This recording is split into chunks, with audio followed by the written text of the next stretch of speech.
احمدیت زندہ باد، احمدیت زندہ باد، احمدیت زندہ باد، احمدیت زندہ باد، احمدیت زندہ باد، احمدیت زندہ باد۔ آج چراغاں ہر گھر میں ہے، آج خوشی ہر دل میں ہے، نئی صدی میں ہم داخل ہیں، شکر خدا کا ہر دل میں ہے۔ احمدیت زندہ باد، احمدیت زندہ باد۔ کرتے تھے صدیوں سے جس کا، وہ مہدی ہے آ چکا، آئے گا نہ اور کوئی اب،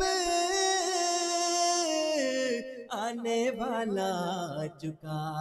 احمدیت زندہ باد، احمدیت زندہ باد۔ پرچم ہم اسلام کا ہر دم دنیا میں لہرائیں گے، کانٹے چاہے لاکھ بچھا دو، قدم بڑھاتے جائیں گے۔ احمدیت زندہ باد، احمدیت زندہ باد، احمدیت زندہ باد، زندہ باد، زندہ باد۔ اعوذ باللہ من الشیطان الرجیم، بسم اللہ الرحمن الرحیم۔ فلما بلغ معه السعي قال يا بني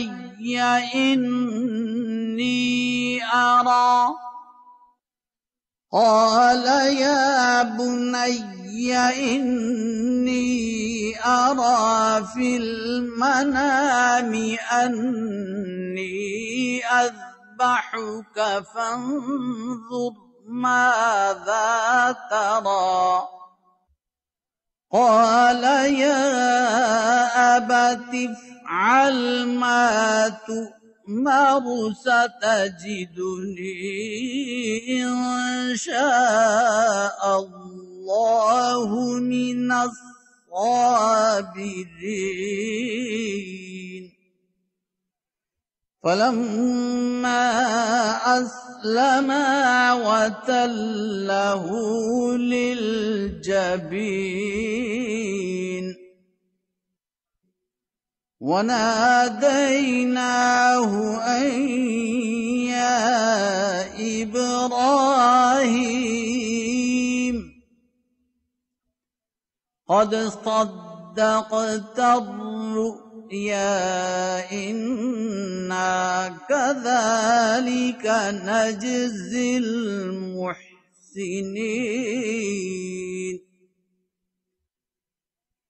إن هذا لهو البلاء المبين۔ وفديناه بذبح عظيم۔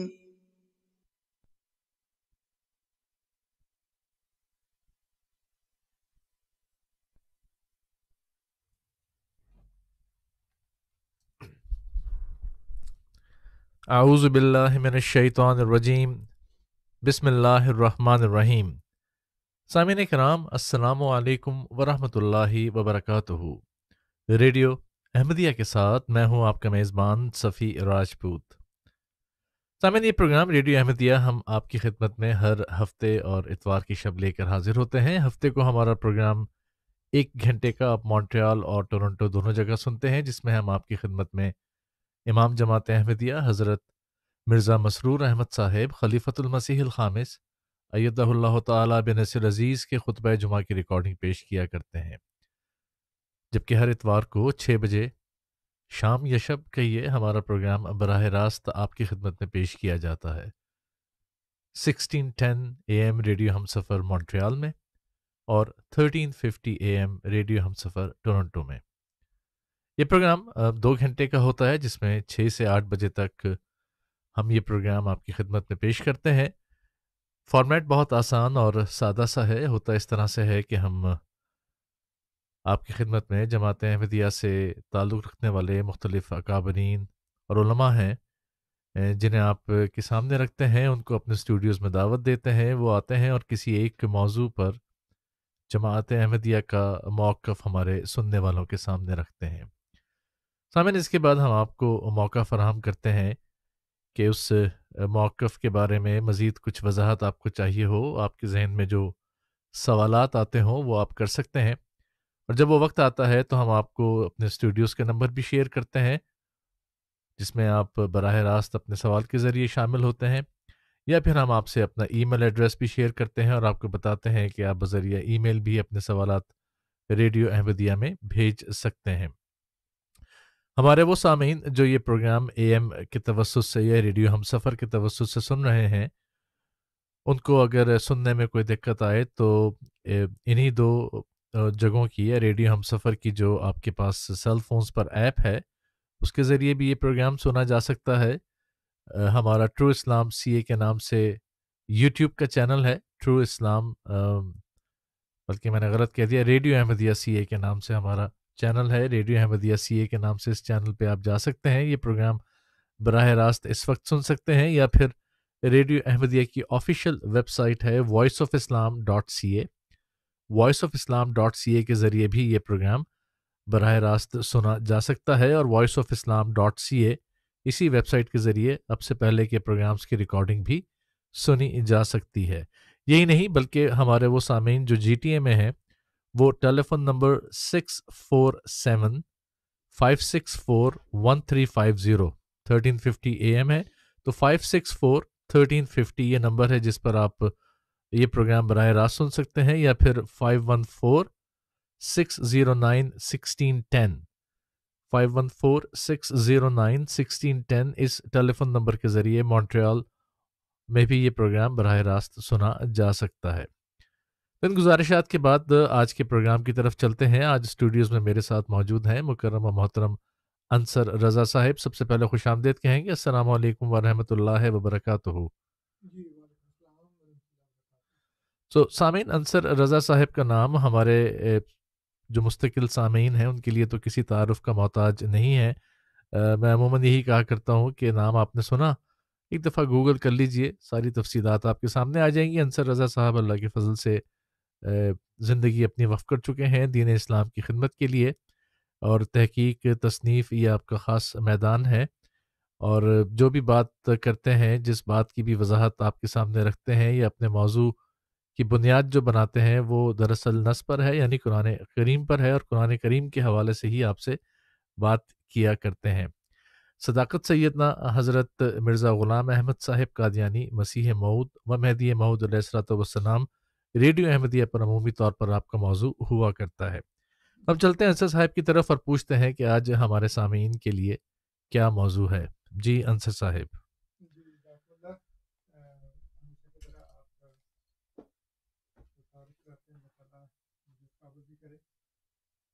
آج کا جو موضوع ہے وہ حضرت مسیح موعود علیہ السلام کی صداقت کے ضمن میں وہ ہے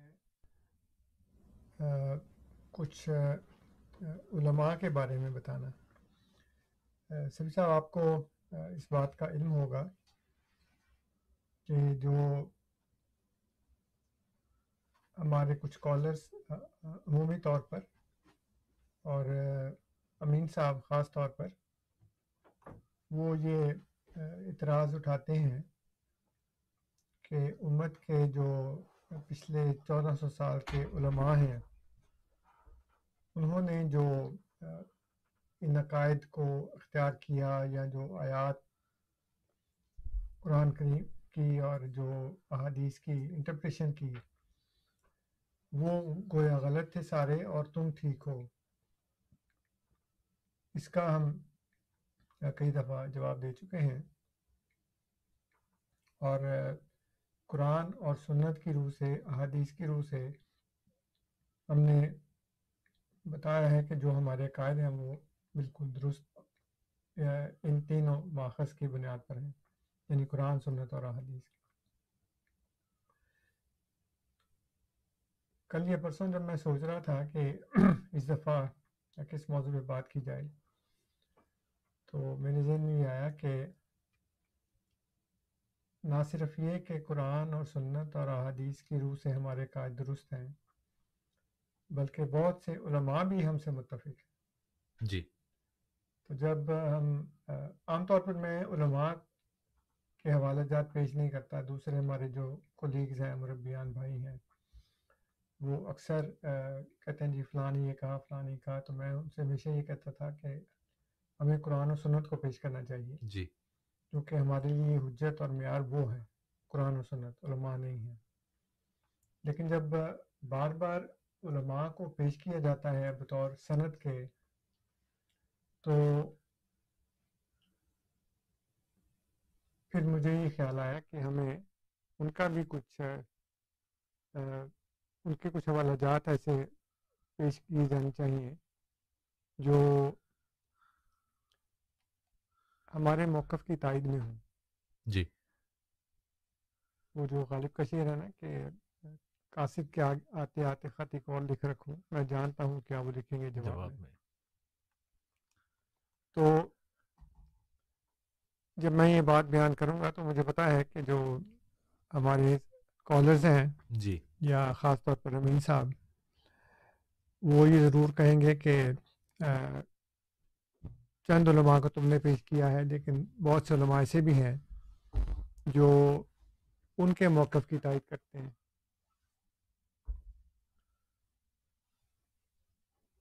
اور جو علماء ان کے موقف کی تائید کرتے ہیں وہ درست ہیں، اور جو تمہارے موقف کی تائید کرتے ہیں وہ غلط ہے. ٹھیک ہے. مطلب جو لازمی نتیجہ نکلے گا وہ یہی نکلے گا. تو اس پر پھر یہ سوال پیدا ہوگا کہ وہ معیار کیا ہے جس معیار پہ آپ کے علماء درست ہیں اور میرے علماء غلط ہیں. تو بات پھر وہیں پہنچے گی، یعنی قرآن و سنت. بالکل. کہ جو بات ان علماء کی قرآن و سنت کے مطابق ہے وہ درست ہوگی، وہ علماء درست ہوں گے، اور وہ بات جو قرآن و سنت کے معیار پر پوری نہیں اترتی، غلط ہوتی ہے، تو وہ غلط ہوں گے، یا کم از کم ان کی وہ بات غلط ہوگی. جیسے عربی کا ایک محاورہ ہے کہ خذ ما صفا و دع ما قدر، کہ جو پاکیزہ چیز ہے اس کو اختیار کر لو اور جو گندی ہے اس کو چھوڑ دو. تو اس کو ہم ان علماء پر بھی لاگو کرتے ہیں اور یہ دیکھتے ہیں، کیونکہ یہ اپنی ذات میں حجت نہیں ہے. جیسے میں نے کہا کہ میں ہمیشہ سے یہی کہتا ہوں، اور آج کے بعد بھی میں یہی کہوں گا، اور آج بھی یہی کہتا ہوں کہ اصل حجت تو اللہ تعالیٰ کی کتاب ہے اور خدا کا رسول ہے صلی اللہ علیہ وسلم. لیکن چونکہ ایک تاثر یہ دیا جاتا ہے کہ پچھلے 1400 سال میں جتنے بھی علماء اور بزرگان اور مفسرین گزرے ہیں وہ سارے کے سارے جماعت احمدیہ کے عقائد کے خلاف بات کرتے ہیں اور غیر احمدیوں کے عقائد کے حق میں بات کرتے ہیں. یعنی ان کے جو عقائد ہیں وہ علماء سے سند یافتہ ہیں، انہوں نے جو بتایا تو انہوں نے وہی اختیار کیا. حالانکہ بات ایسی بالکل نہیں ہے، غلط بات ہے. لیکن چونکہ عوام جو ہے وہ خود دین کا علم حاصل نہیں کرتے، اور مولوی جو ان کو کہتا ہے وہ آنکھیں بند کر کے اس پر ایمان لے آتے ہیں کہ مولوی صاحب کہہ رہے ہیں تو بالکل درست ہے. اور یہ وہ بات ہے جس کو اللہ تعالیٰ نے قرآن کریم میں سورہ توبہ کی آیت نمبر 31 میں بیان فرمایا، اعوذ باللہ من الشیطان الرجیم، اتخذوا احبارہم و رہبانہم اربابا من دون اللہ. جی.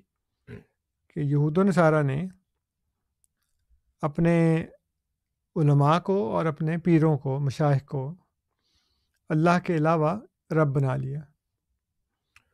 اور اس کی جو تفسیر ہے وہ ترمذی کتاب التفسیر کے اندر اسی آیت کے نیچے نبی کریم صلی اللہ علیہ وسلم کو جب پوچھا گیا، اور پوچھا عدی بن حاتم نے جو کہ اب عیسائی تھے، اور یہ میں کئی دفعہ یہاں بتا چکا ہوں کہ انہوں نے کہا کہ یا رسول اللہ ہم تو احبار اور رہبان کو رب نہیں مانتے، تو نبی کریم صلی اللہ علیہ وسلم نے فرمایا کہ کیا ایسا نہیں ہوتا تھا کہ تم ان کے حلال کو حلال اور ان کے حرام کو حرام سمجھتے ہو اور کتاب اللہ سے اس کی تصدیق نہیں کرتے؟ تو انہوں نے کہا ہاں بالکل ایسے ہی ہے۔ تو آپ نے فرمایا یہ پرستش ہے، یہ ان کو رب بنانے کے برابر ہے۔ اب آج جو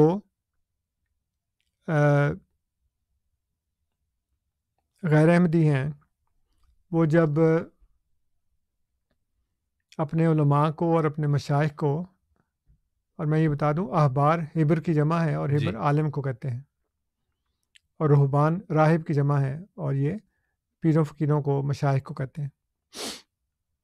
تو آج اگر آپ اپنے علماء کو اور اپنے مشائخ کو حجت مان لیں، مستند مان لیں، اور جو وہ بات آپ کو کہیں آپ اس کو آنکھیں بند کر کے مان لیں، اور مولوی صاحب سے یہ بھی نہ پوچھیں، یعنی جو اس کی تصدیق کرنا ہے وہ تو دور کی بات ہے، آپ ان سے پوچھیں ہی نہ کہ جو آپ بات کر رہے ہیں وہ قرآن کریم کی کون سی آیت میں لکھا ہے، کون سی حدیث میں لکھا ہے، کس سنت سے ثابت ہے، یہ نہیں پوچھتے، تو آپ نے بھی ان کے حلال کو حلال اور ان کے حرام کو حرام کہہ دیا۔ تو پھر آپ یہ بتائیں کہ کیا آپ نے یہی کام نہیں کیا جو یہود و نصارہ کرتے تھے؟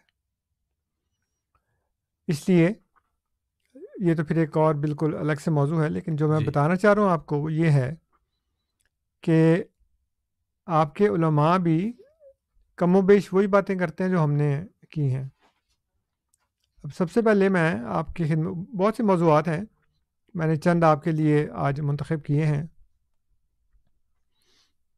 جو احمدیہ مسلم جماعت کا اور جو غیر احمدی ہیں ان کا جو بنیادی اختلافات ہیں دو ہیں، ایک تو ختم نبوت میں جی اور دوسرے وفات مسیح میں۔ تو میں سب سے پہلے یہ بتاتا ہوں کہ یہ علماء جو ہیں یہ خود ایک دوسرے کو ختم نبوت کا منکر کہتے ہیں۔ حضرت شاہ ولی اللہ رحمۃ اللہ علیہ تفہیمات الہیہ میں لکھتے ہیں، یہ اس کی جلد اول ہے، صفحہ نمبر 152 ہے۔ وہ کہتے ہیں کہ ہر شہر میں تم عام لوگوں کو دیکھو گے کہ وہ متقدمین میں سے کسی ایک کے مذہب کی پابندی کرتے ہیں، اور کسی انسان کا اپنے امام کے مذہب سے خروج اگرچہ وہ ایک مسئلے ہی میں کیوں نہ ہو ملت سے خروج کی طرح خیال کرتے ہیں، ٹھیک، گویا کہ وہ امام ان کی طرف نبی بنا کر بھیجا گیا ہے اور اس کی اطاعت اس پر فرض کی گئی ہے۔ اب مسئلہ یہی ہے کہ آپ زبان سے نہیں کہتے، لیکن آپ کام وہی کرتے ہیں جو کہ ایک شخص کو نبی کے ساتھ کرنا چاہیے، اور نبی کے ساتھ یہ کام کرنا چاہیے کہ نبی کی ہر بات کو ماننا چاہیے، اس کی اطاعت کرنی چاہیے، اور اس سے سر منہ انحراف جو ہے وہ بھی کفر ہے۔ ٹھیک، اور حضرت شاہ ولی اللہ رحمۃ اللہ علیہ کہتے ہیں کہ یہ تم دیکھو گے کہ یہ وہی کرتے ہیں۔ مثلا یہ کہ ایک شخص نے کہا کہ میں حنفی ہوں، تو وہ حضرت امام ابو حنیفہ رحمۃ اللہ علیہ کی اطاعت کرتا ہے، پیروی کرتا ہے، ان کی تقلید کرتا ہے۔ ایک امام شافعی رحمۃ اللہ علیہ کی تقلید کرتا ہے، ایک امام مالک کی، ایک امام احمد بن حنبل رحمہ اللہ تعالیٰ کی۔ تو حضرت شاہ ولی اللہ کہتے ہیں یہ اصل میں ان کو نبی بنانا ہے، کیونکہ آپ کہتے ہیں جی اس مسئلے میں ہمارے امام یہ کہتے ہیں۔ اب وہ مسئلہ چاہے قرآن کے خلاف ہو یا حدیث کے خلاف ہو، وہ یہ کہیں گے کہ جی جو امام ابو حنیفہ کو سمجھ آئی ہے وہ تو ہمیں سمجھ نہیں آ سکتی، آخر ان کے پاس بھی قرآن تھا نا، ان کے پاس بھی حدیث تھی۔ لیکن جب انہوں نے ایک مسئلہ ہمارے سامنے کھول کے رکھ دیا تو اب اس کا یہی مطلب ہے، چاہے وہ قرآن کریم اور حدیث کے سراسر خلاف ہی کیوں نہ ہو۔ اور اس بات کو ایک اور صاحب نے، قاضی ابن ابی العز حنفی، اپنی کتاب الاتباع میں لکھتے ہیں، ایک گروہ نے امام ابو حنیفہ رحمۃ اللہ علیہ کی تقلید میں غلو کیا ہے، بس وہ ان کا کوئی قول ترک نہیں کرتے اور انہیں رسول اللہ صلی اللہ علیہ وآلہ وسلم کا قائم مقام ٹھہرا دیتے ہیں، اور اگر ان کے قول کے خلاف کوئی نص ان کے سامنے پیش کی جائے، یعنی قرآن اور حدیث یا سنت، تو وہ اس کی غیر مناسب تعویل کرتے ہیں تاکہ ان کا دفاع کیا جا سکے۔ اتنی غیر مناسب تعویل امام کے دفاع کے لیے۔ ٹھیک ہے۔ پھر علامہ جلال الدین سیوطی لکھتے ہیں اپنی کتاب الرد کے اندر، ان میں سے ایک اپنے امام کی محض تقلید کی بنا پر پیروی کرتا ہے، گویا کہ ان کی طرف نبی بنا کر بھیجا گیا ہے، باوجود ہے کہ اس کا مذہب دلائل سے دور ہے۔ تو اب دیکھیں کہ امام ہے اور امام کی تقلید، امام کی اطاعت ایسے کرنی ہے جیسے کہ نبی کی کرتے ہیں۔ ٹھیک۔ اور آگے چل کر میں آپ کو بتاؤں گا کہ یہ سارے لوگ ایک اور گروہ کے متعلق بھی یہی کام الزام لگاتے ہیں، یعنی زبان سے نبی نہیں کہتے لیکن کام اس کے ساتھ وہی کرتے ہیں جو کہ نبی والا کام ہوتا ہے۔ ٹھیک۔ کیونکہ نبی کا کام جو اللہ تعالیٰ نے جو بتایا ہے کہ وما ارسلنا رسول، وہ کیا ہے، تو وما ارسلنا رسول الا لیطاع باذن اللہ، کہ ہم نے کوئی بھی رسول ایسا نہیں بھیجا سوائے اس کے کہ وہ اس کی اطاعت کی جائے اللہ کے حکم سے۔ تو اطاعت کرنی ہے، اور اطاعت کا مطلب ہے کہ جو وہ کہہ رہا ہے وہ بالکل درست ہے۔ یہی کام جب آپ ایک امام کے ساتھ کریں گے جو نبی رسول نہیں ہے، تو پھر آپ نے اس کو وہ درجہ دے دیا، زبان سے آپ نہیں کہہ رہے۔ جیسے وہ بادشاہ کہتا تھا نا کہ گھوڑے کا بتاؤ تو کہا جی لیٹا لمبی لمبی، وہ سانس نہیں کرتا، نہیں سانس نہیں لے رہا، اس نے کہا پھر کہتے کوئی نہیں کہ مر گیا، اس نے کہا جی آپ نے کہا، میں نے تو نہیں کہا، میں نے تو نہیں کہا۔ یعنی علامات ساری وہی بتا دی ہیں، صرف یہ نہیں کہا کہ وہ مر گیا۔ اور یہ ہمارے جو غیر احمدی بھائی ہیں، یہ علامات اور صفات ساری کی ساری امام کے ساتھ وہ منسوب کرتے ہیں اور اس کی ویسے ہی اطاعت کرتے ہیں جیسے نبی کی کرنی چاہیے۔ ٹھیک ہے۔ لیکن زبان سے نہیں کہتے کہ وہ نبی ہے، کام وہی سارے کرتے ہیں۔ ارشاد الحق عصری صاحب اپنی کتاب آئینہ ان کو دکھایا تو برا مان گئے میں لکھتے ہیں، امام رازی، امام عبد الرحمن بن اسماعیل ابو شامہ، علامہ الشعرانی، علامہ صالح الفلانی اور علامہ لکھنوی رحمہم اللہ وغیرہ حضرات نے بھی بعض مقلدین کے اس طرز عمل کی نشاندہی کی ہے کہ وہ تقلید و جمود میں نصوص کی قطعاً کوئی پرواہ نہیں کرتے اور امام کے اقوال کی ایسی پابندی کرتے ہیں جیسے نبی صلی اللہ علیہ وسلم کے فرمودات کی پابندی ہوتی۔ تو اب یہ دیکھیں، چار میں نے آپ کو یہ بتا دیا ہے کہ وہ کہتے ہیں کہ اس کے بالکل مطابق کرتے ہیں جیسے نبی کی کرنی چاہیے، لیکن زبان سے نہیں کہتے، لیکن کام وہی سارے ان کے۔ اب وہ دیکھیں اب آگے شیعوں کے متعلق کیا کہتے ہیں۔ شاہ ولی اللہ رحمۃ اللہ علیہ تفہیمات الہیہ جلد 2 میں لکھتے ہیں، معلوم شد کہ امام باصطلاح شان معصوم مفترض الطاعت منصوب للخلق است و وہی باطنی در حق امام تجویز میں نمائند، پس در حقیقت ختم نبوت را منکرانند، گو بزبان حضرت را صلی اللہ علیہ وسلم خاتم الانبیاء میں گفتے باشد۔ جان لو کہ ان کی اصلاح میں امام معصوم واجب الاطاعت اور خلق کی طرف معمور کیا گیا مانا جاتا ہے، اور وہ امام کے حق میں وہی باطنی بھی تجویز کرتے ہیں، پس در حقیقت وہ ختم نبوت کے منکر ہیں، اگرچہ زبان سے نبی اکرم صلی اللہ علیہ وسلم کو خاتم الانبیاء کہتے ہیں۔ تو جو باتیں وہ آپ کے متعلق ہو رہی تھیں وہی بات اب شیعوں کے متعلق بھی ہوگی۔ پھر ایک کتاب ہے اشیاء و سنہ، عطاء رحمان ثاقب صاحب کی ہے، احسان اللہ زیر کے یہ شاگرد ہیں۔ اس کا آخری جو چیپٹر ہے شیعہ اور عقیدہ ختم نبوت، جی، اس میں وہ کہتے ہیں کہ قادیانیوں سے بھی پہلے جس مکتبہ فکر نے امامت کے نام پر ختم نبوت کا انکار کیا وہ شیعہ مکتبہ فکر ہے۔ ان کے نزدیک امامت کا وہی مفہوم ہے جو مسلمانوں کے نزدیک نبوت کا ہے۔ اس فکر کہ جس پہ شیعہ مذہب کی عمارت اور اس فکر کے درمیان کہ جس پہ شریعت اسلامیہ کی عمارت استادہ ہے، ایک واضح فرق یہ ہے کہ اسلام کے برعکس شیعہ مذہب میں ختم نبوت کا کوئی تصور نہیں۔ شیعہ قوم اپنے 12 اماموں کو ان صفات سے متصف کرتی ہے جو کہ نبوت کا خاصہ ہے۔ جی۔ نمبر 1 ان کا اللہ تعالیٰ کی طرف سے مبعوث ہونا، نمبر 2 ان کا معصوم عن الخطا ہونا، نمبر 3 ان کی اطاعت کا فرض ہونا، نمبر 4 ان پر وحی اور فرشتوں کا نزول ہونا۔ یہ چاروں صفات اگر کسی بھی انسان میں مان لی جائیں تو اس میں اور انبیاء کرام میں کوئی فرق باقی نہیں رہتا۔ جب کوئی شخص کسی کے بارے میں یہ کہتا ہے کہ نمبر 1 وہ اللہ کی طرف سے لوگوں کی ہدایت کے لیے مبعوث ہے، نمبر 2 وہ معصوم عن الخطا ہے، نمبر 3 اس کی اطاعت فرض ہے، نمبر 4 اس پر وحی نازل ہوتی ہے، تو گویا کہ وہ اسے اللہ کا نبی خیال کرتا ہے جسے اللہ تعالیٰ نے اپنے بندوں کی ہدایت کے لیے مبعوث کیا ہے۔ شیعہ مذہب میں 12 اماموں کو یہ چاروں حیثیتیں حاصل ہیں، چنانچہ اس مذہب میں محمد رسول اللہ صلی اللہ علیہ وسلم آخری نبی نہ تھے اور نبوت کا دروازہ بند نہیں ہوا، بلکہ امامت کے لبادے میں نبوت جاری و ساری رہی، اور 12 امام نہیں بلکہ 12 نبی تھے۔ ٹھیک۔ پھر مفتی محمد نعیم صاحب کی یہ کتاب ہے ادیان باطل اور صراط مستقیم۔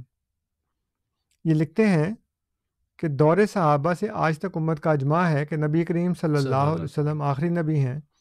آپ صلی اللہ علیہ وسلم کے بعد کوئی نیا نبی پیدا نہ ہوگا، لہٰذا خصوصیات نبوت، وہی، شریعت و عصمت وغیرہ قیامت تک بند ہیں۔ مگر یہ شیعہ لوگ اگرچہ برملا عقیدہ ختم نبوت کے انکار کی ضرورت نہیں کرتے، مگر در پردہ یہ لوگ اجرائے نبوت کے قائل ہیں، کیونکہ ان کا عقیدہ امامت انکار ختم نبوت کو مستلزم ہے۔ لہٰذا یہ لوگ در حقیقت تقیہ کی وجہ سے اپنے اماموں کے لیے نبی کے استعمال کرنے سے تو گریز کرتے ہیں، مگر در حقیقت یہ لوگ اپنے ائمہ کے لیے خصوصیات نبوت ثابت کرتے ہیں۔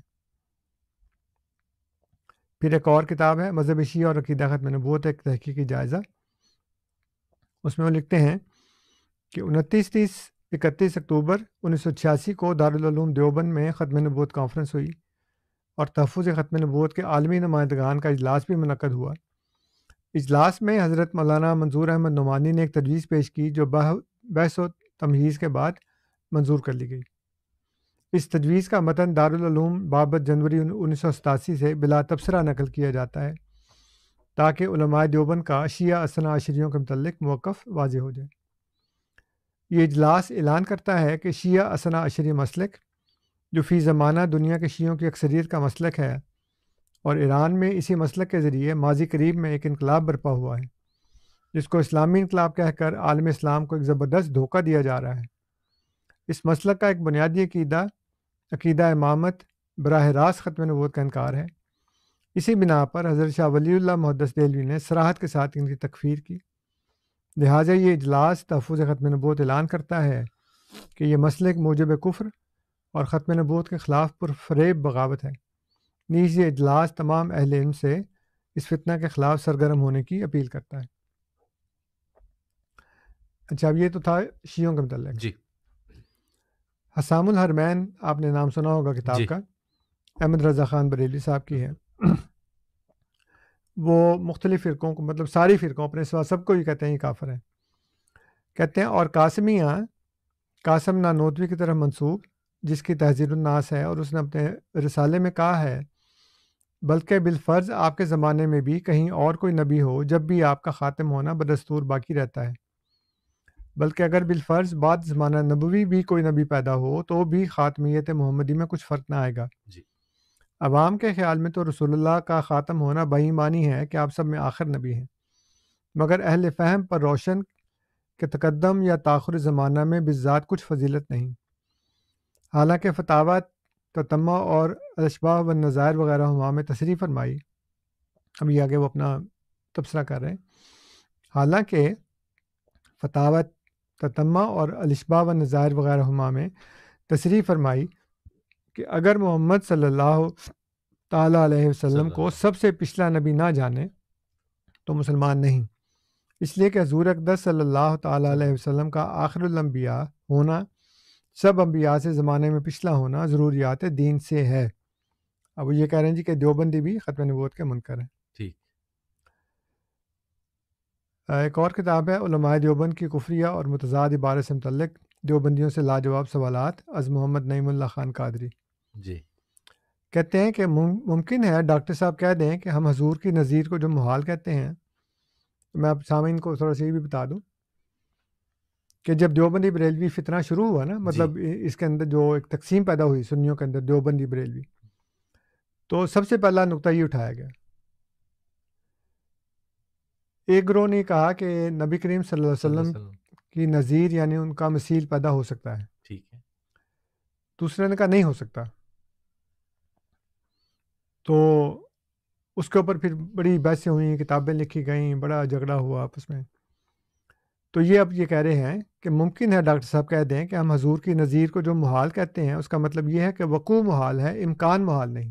ٹھیک ہے یعنی امکان ہے کہ ہو سکتا ہے، ہوگا نہیں، پر جی دروازہ کھلا ہے، آئے گا کوئی نہیں. ٹھیک ہے تو یہ تو کہتے ہیں نہیں دروازہ بھی بند کرو. جی جواباً گزارش ہے کہ اس طرح بھی ختم نبوت کا انکار لازم آتا ہے.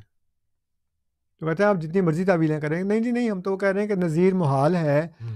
وہ نظیر وہ زوئے والی ہے، جیسے بے نظیر جی جی تو میں سامعین کے لیے، آپ کو تو خیر ٹھیک ہے پتہ ہی ہے، میں سامعین کے لیے بتا رہا ہوں. تو بے نظیر کا مطلب ہے بے مثال. تو وہ کہتے ہیں نظیر جو ہے نبی کریم صلی اللہ علیہ وسلم کی، وہ صلی جو اللہ محال علیہ ہے وسلم. وہ اس لیے محال ہے کہ وقوع محال ہے، یعنی اس کا وقوع واقع ہونا محال ہے، امکان محال نہیں. تو دروازے کھول دی نا آپ نے جی. کہ امکان محال نہیں ہے، وقوع محال ہے. تو کہتے ہیں جی اس طرح بھی ختم نبوت کا انکار لازمی، یعنی ان کو ختم نبوت کا منکر کہہ رہے ہیں. پھر اس کے بعد 3-4 اور ہیں. یہ جو ان کی شبیر احمد عثمانی صاحب نے بھی یہی کہا ہے کہ نبی کریم صلی اللہ علیہ وسلم ہر لحاظ سے خاتم النبیین ہے، جس کو نبوت ملی ہے آپ کی مہر لگ کے ہی ملی ہے. اب اس کے بعد جو اہل حدیث ہیں وہ ان کی کتاب ہے تبلیغی جماعت، عقائد، افکار، نظریات اور مقاصد کے آئینے میں، از ابو الوفا محمد طارق خان صاحب.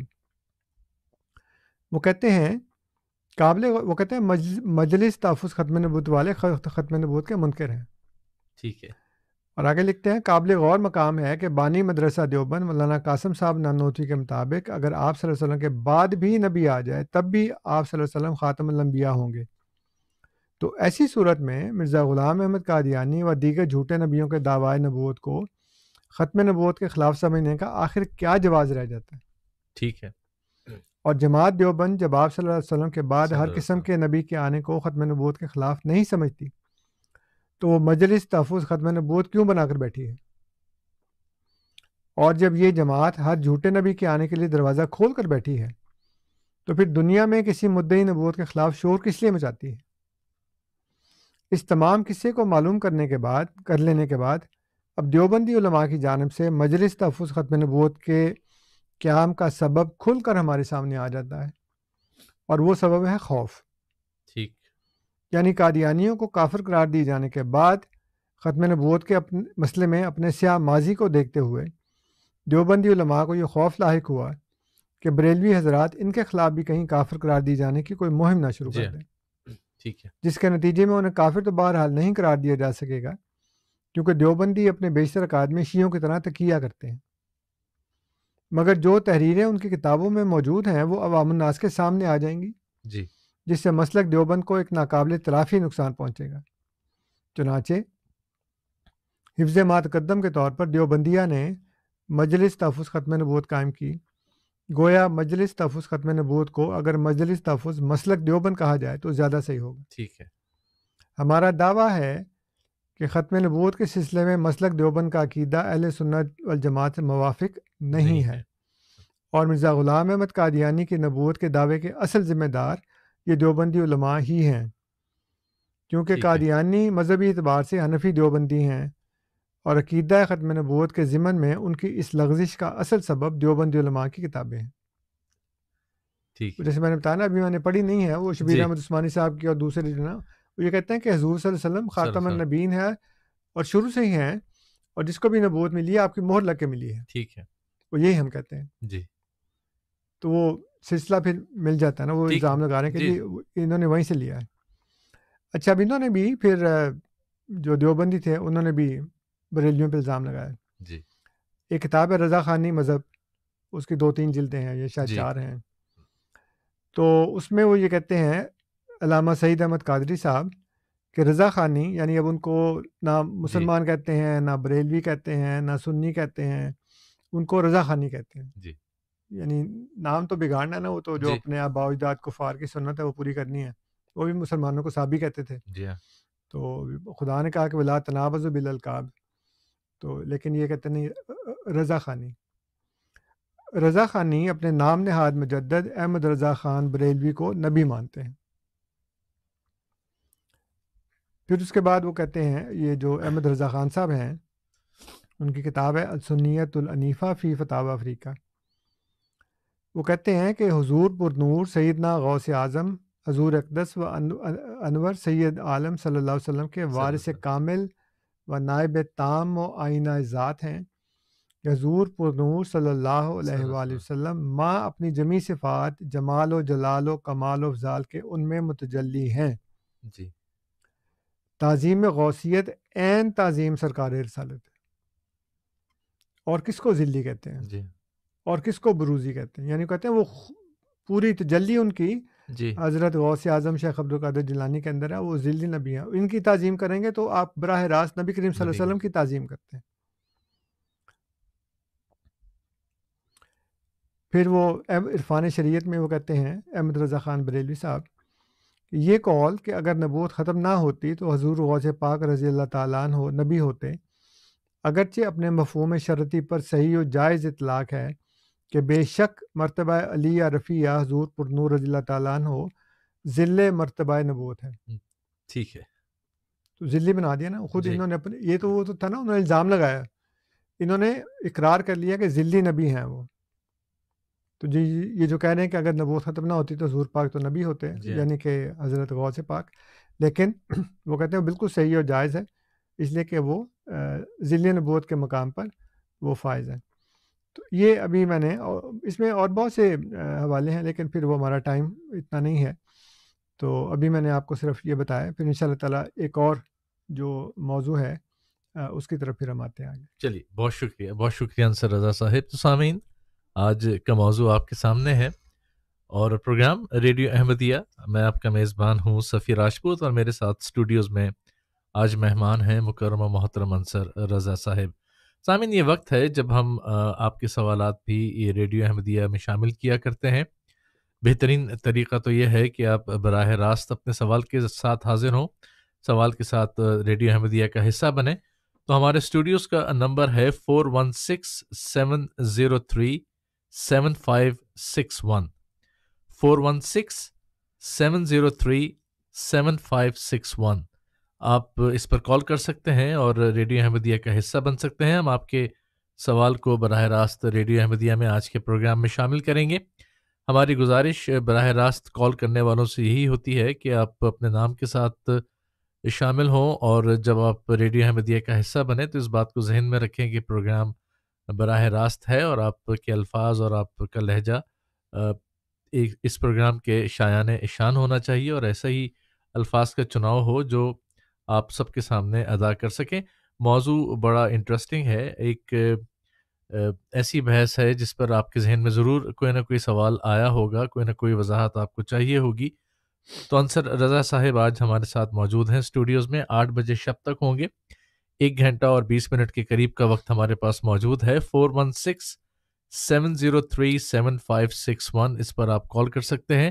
یہ پروگرام اس وقت براہ راست آپ ریڈیو ہم سفر کے توسط سے مونٹریال میں اور ٹورنٹو میں بھی سن رہے ہیں. اسی طرح سے ہمارے YouTube channel voice of Islam CA کے ذریعے بھی یہ پروگرام آپ سن رہے ہیں، اور voiceofislam.ca ہمارا جو آفیشیل ویب سائٹ ہے www.voiceofislam ایک ہی لفظ ہے، ملا کے لکھتے ہیں voiceofislam.ca. اس کے ذریعے بھی یہ پروگرام براہ راست سنا جا سکتا ہے. تو 4167037561 4167037561 یہ ہمارے اسٹوڈیوز کا نمبر ہے. کال کر سکتے ہیں، ٹیلی فون کے ذریعے براہ راست ہمارے پروگرام میں شامل ہو سکتے ہیں. پروگرام جیسا کہ میں نے عرض کیا جاری رہے گا 8 بجے شب تک، اور آج کے جو پہلے کالر میرے ساتھ ہیں انہیں پروگرام میں شامل کرتے ہیں. انصر صاحب کی توقعات کے مطابق امین صاحب نے سب سے پہلے کال کی ہے، تو امین صاحب کو خوش آمدید کہتے ہیں ریڈیو احمدیہ میں. امین صاحب خوش آمدید، آپ آن ایئر ہیں. آپ کا سوال. جی خوش آمدید. کیا حال ہے آپ لوگوں کے بھائی؟ اللہ کا کرم ہے. الحمدللہ. سردار ٹھیک ہے جی الحمدللہ. آپ ٹھیک ہیں؟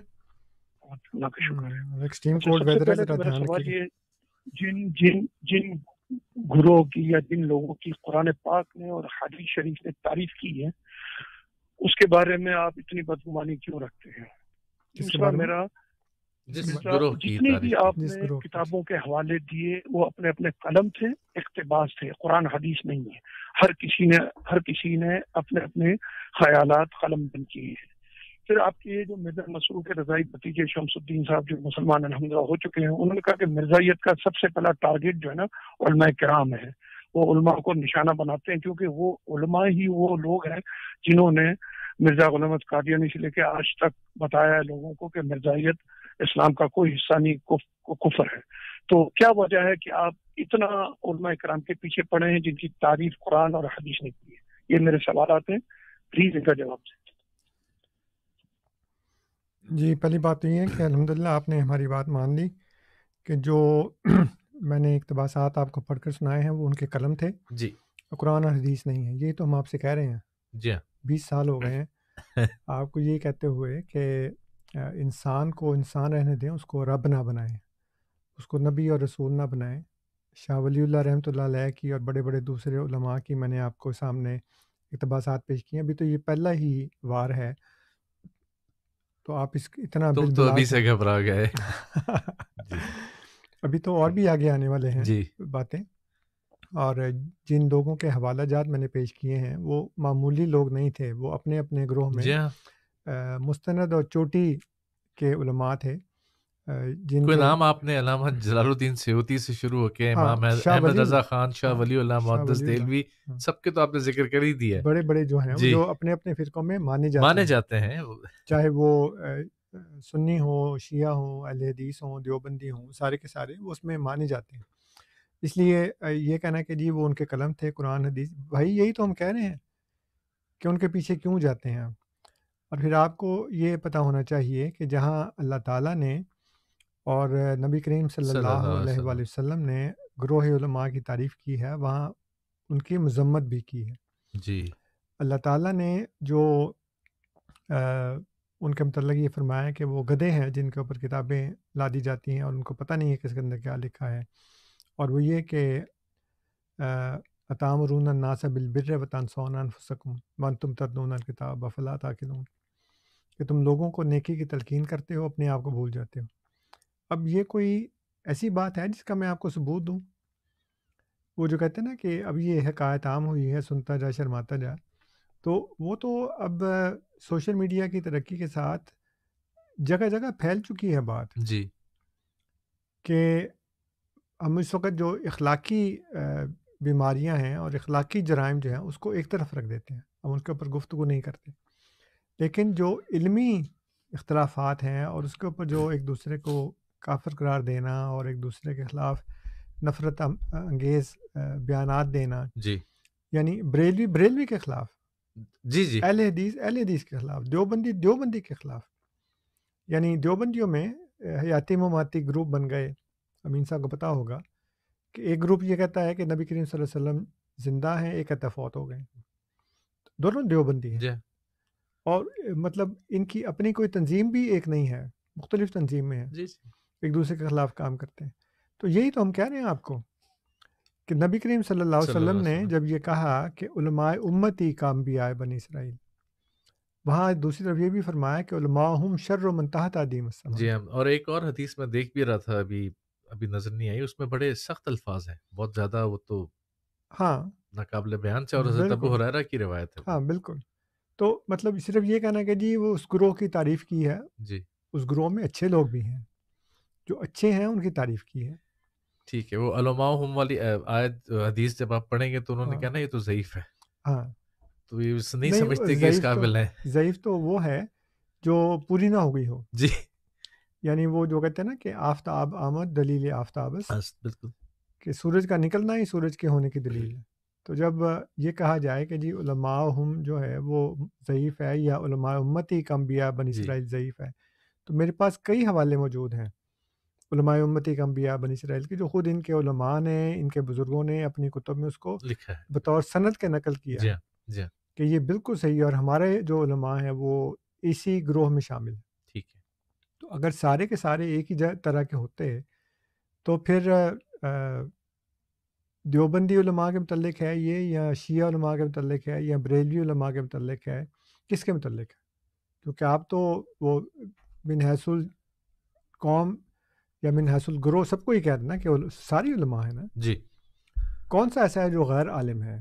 ٹھیک ہے. تو سارے کے سارے علماء ہیں، چاہے وہ بریلوی مکتبہ فکر کے ہوں، دیوبندی ہوں، مقلد ہوں غیر مقلد ہوں سلفی ہوں شیعہ ہوں ہیں تو سارے علماء نا قرآن حدیث پڑھتے ہیں تو چھانٹیں گے کیسے ان کو تو آپ تو چھانٹ ہی نہیں رہے نا آپ تو یہ کہہ رہے ہیں کہ سارے کے سارے اس گروہ کی تعریف کی آپ کیوں پیچھے پڑ گئے ہیں ٹھیک ہے اور میں صدقے جاؤں ان کی وہ کہتے ہیں ڈوبتے کو تنکے کا سہارا اگر وہ مثال ملی ہے تو وہ شمس الدین کی ملی ہے کہ وہ یہ کہہ رہا ہے یعنی پستی کا اندازہ لگائیں ان کے خیالات کی کہ ان کو اگر سند ملی ہے تو شمس الدین سے ملی ہے جی یعنی مطلب اس کے اوپر افسوس کیا جا سکتا ہے کہ وہ کیا ہے کہ جو ماں ملی تو کہاں ملی مطلب مجھے وہ اگلا مصرع یاد نہیں آ رہا تو مطلب کم آن شمس الدین اس کو بطور سند کیا پیش کر رہے ہیں تو یہ آپ کے جو علمی پستی کا جو ہے نا وہ مطلب it's the height of decline کہ جی آپ کو اگر وہ ملا بھی ہے کوئی کال پیش کرنے کے لیے تو وہ اس کا ملا ہے یہ میرے لیے تو بہت خوشی کی بات ہے لیکن مجھے افسوس بھی ہے کہ اتنا میرا پیارا بھائی ہے تو اس نے اگر کوئی وہ حوالہ بھی دیا تو یا کال بطور سند کے بھی پیش کیا تو شمس الدین کا چلیے آپ کا پیارا بھائی موجود ہے دوبارہ انہیں آن ایئر لے لیتے ہیں امین صاحب ایک دفعہ پھر ہمارے ساتھ موجود ہیں اس سے پہلے کہ انہیں آن ایئر لوں میں آپ کو یاد کرا دیتا ہوں کہ 416-703-7561 416-703-7561 یہ ریڈیو احمدیہ کا نمبر ہے اگر آپ کال کرنا چاہتے ہیں اپنے سوال کے ساتھ شامل ہونا چاہتے ہیں پروگرام میں مکرم محترم انصر رضا صاحب آج میرے ساتھ اسٹوڈیوز میں موجود ہیں آپ کے سوالات کے جواب کے لیے تو چلتے ہیں ایک دفعہ پھر امین صاحب کی طرف جو کال پر ہیں اور انتظار کر رہے ہیں انہیں ریڈیو احمدیہ میں ایک دفعہ پھر خوش آمدید کہتے ہیں امین صاحب آپ موجود ہیں آن ایئر ہیں اور آپ کا سوال ایک دفعہ پھر آپ لوگوں کو خوش آمدید انصر رضا صاحب مہربانی کریں پہلے میرا سوال سنیں میرا سوال یہ تھا آپ لوگ جو کہتے ہیں نا کہ معاذ اللہ ہم نے اماموں کو نبوت تک کا درجہ دیا اور اس طرح مانتے ہیں جیسے لوگ اپنے سابقین یا نبی پاک صلی اللہ علیہ وسلم کو مانتے تھے یہ صرف آپ کی اپنی ذہنیت ہے یہ میرا سوال تھا آپ نے اس کو کہیں اور جگہ لے کے بڑے چہرے پہ مسکراہٹ لے آئی چلیے بہت شکریہ امین صاحب بہت شکریہ اچھا چلیں یہ ہے کہ تم نے نہیں کہا جی یعنی وہ کہتے ہیں آپ نے کہا جی میں نے نہیں کہا ٹھیک ہے میں نے نقل کیا ہے حضرت شاہ ولی اللہ دہلوی کو تفہیمات الہیہ جلد اول صفحہ 152 پہ انہوں نے لکھا ہے قاضی ابن ابی العز حنفی ان کی کتاب ہے الاتباع صفحہ نمبر 30 پہ لکھا ہے علامہ جلال الدین سیوطی ان کی کتاب ہے الرد صفحہ نمبر ہے 61 اور ارشاد الحق عصری کی کتاب ہے آئینہ ان کو دکھایا تو برا مان گئے صفحہ نمبر 18 اس میں انہوں نے یہ باتیں لکھی ہیں اگر اور میں نے پہلے کئی دفعہ کہا ہے لیکن ان کی کبھی ہمت نہیں ہوئی میرے پاس یہ کتابیں موجود ہیں جی اور میں پوری کی پوری کتاب بھی بھیج سکتا ہوں آپ کو تاکہ آپ یہ نہ کہیں کہ میں نے قطع برید کر کے اپنے مطلب کا حوالہ نکال لیا بیچ میں جی سے جی میں پہلے کہنے لگا تھا کہ میں آپ کو یہ صفحات بھیج سکتا ہوں لیکن میں پوری کتاب بھیج دوں گا آپ کو اور ابھی کئی حوالے آپ نے نہیں بتائے ابھی نہیں بتائے میں نے تو مسئلہ یہ ہے کہ میری تو شروع سے عادت ہے آپ جانتے ہیں کہ میں جب تک کتاب میرے پاس نہ ہو میں اس میں سے حوالہ نہیں لیتا بالکل ٹھیک ہے ہو سکتا ہے کسی نے کچھ اس میں کاٹ چھانٹ کی ہو کو اپنے انٹرپریشن کی ہو میں کتاب خود دیکھتا ہوں پڑھتا ہوں پھر اس میں سے وہ حوالہ نکال کر بتاتا ہوں اس لیے امین صاحب اور جتنے بھی دوسرے لوگ ہوں اگر ان کو یہ کتابیں چاہیے تو میں ان کو اب تو بہت آسان ہو گیا نا آپ کو آنا نہیں پڑے گا مجھے جانا نہیں پڑے گا ہم آرام سے واٹس ایپ کے اوپر یا جو بھی ای میل وغیرہ ہے اس کے اوپر بڑے آرام سے اس کو دے سکتے ہیں اس لیے یہ کہنا کہ جی آپ نے کہا ہے اور میرا سوال یہ تھا اور یہ آپ کی انٹرپریشن ہے یہ بالکل غلط بات ہے بالکل آپ کہتے ہیں میں نے آپ کا سوال نہیں سنا آپ نے میرا جواب نہیں سنا یا جو میں نے پہلے عرض کیا تھا وہ آپ نے مکمل طور پر نہیں سنا میں نے نقل کیا ہے آپ کے علماء کو اور سوال یہ ہے کہ کیا یہ علماء نہیں ہیں آپ تو علماء کی پیروی کا شور میں چاہتے ہیں نا اب یہ کہتے ہیں کہ جی آپ یہ کہتے ہیں کہ جی علماء کی تعریف کی ہے تو کیا یہ جو علماء میں نے بتایا ہے یہ اس تعریف سے باہر ہے بالکل جو نبی کریم صلی اللہ علیہ وسلم نے بتایا ہے کیا یہ اس گروہ میں شامل نہیں ہے اور اگر شامل نہیں ہے تو کیوں شامل نہیں ہے جو نکلا ہے وہ کیسے نکلا ہے اور جو داخل ہوا ہے وہ کیسے داخل ہوا ہے آپ کے کہنے سے کوئی داخل ہوگا اور آپ کے کہنے سے کوئی اس میں سے نکلے گا یہ بڑی ظلم کی بات ہے بالکل ٹھیک ہے چلیے جواب تو پورا ہو گیا. سامعین پروگرام جاری ہے ریڈیو احمدیہ. میں آپ کا میزبان ہوں صفی راجپوت اور میرے ساتھ اسٹوڈیوز میں موجود ہیں مکرم محترم انصر رضا صاحب. پروگرام میں ہمارے پاس 1 گھنٹے سے کچھ زائد کا وقت موجود ہے, 1 گھنٹہ اور 10 منٹ. یہ پروگرام ہم آپ کی خدمت میں ہر ہفتے اور اتوار کی شب لے کر حاضر ہوتے ہیں. ہفتے کو 1 گھنٹے کی نشریات ہے جس میں ہم آپ کی خدمت میں امام جماعت احمدیہ حضرت مرزا مسرور احمد صاحب خلیفۃ المسیح الخامس ایدہ اللہ تعالی بنصرہ العزیز کی تازہ ترین خطبہ جمعہ کی ریکارڈنگ پیش کیا کرتے ہیں, جبکہ اتوار کو 6 بجے شب ہمارے براہ راست پروگرام کا آغاز ہوتا ہے. یہ پروگرام 6 سے 8 بجے تک ریڈیو ہم سفر ٹورنٹو اور مونٹریال دونوں جگہ سنا جاتا ہے, اور اس کی ریکارڈنگ بھی آپ کو اویلیبل ہوتی ہے voiceofislam.ca ہمارا ریڈیو چینل, ہمارا یوٹیوب چینل ہے جس پر آپ اس کو سن سکتے ہیں. اسی طرح سے voiceofislam.ca ریڈیو احمدیہ کی آفیشیل ویب سائٹ ہے, جس ویب سائٹ کے ذریعے آپ نہ صرف یہ آج کا پروگرام بلکہ آج سے پہلے کے بہت سے پروگرام, یہ تمام کے تمام پروگرامز ہیں, ان کی ریکارڈنگ بھی سن سکتے ہیں. اسی طرح سے سامعین ریڈیو احمدیہ آپ کو اویلیبل ہوتا ہے, ہم ٹویٹر پر بھی موجود ہیں, فیس بک پر بھی موجود ہیں. آپ ہمیں ٹویٹر اور فیس بک کے اوپر وائس آف اسلام CA ہمارا فیس بک کا پیج بھی ہے ریڈیو احمدیہ کا, تو وائس آف اسلام CA کے ذریعے آپ ہمیں ڈھونڈ سکتے ہیں, اپنے سوالات بھی پہنچا سکتے ہیں, اور یہ تمام کے تمام جو پروگرام ہوتے ہیں ہم ان پروگراموں کی یوٹیوب ریکارڈنگ بھی آپ کے لیے وہاں پر پیش کر دیا کرتے ہیں.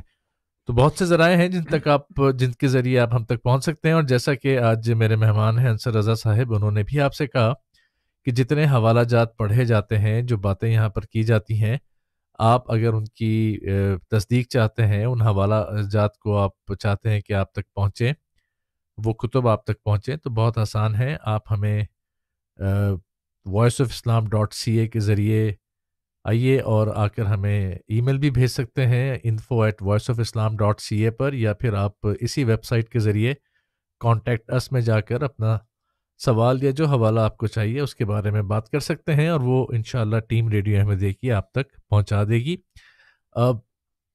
تو وائس آف اسلام CA آپ فیس بک پر بھی اور اس کو ٹویٹر پر بھی ہمیں فالو کر سکتے ہیں.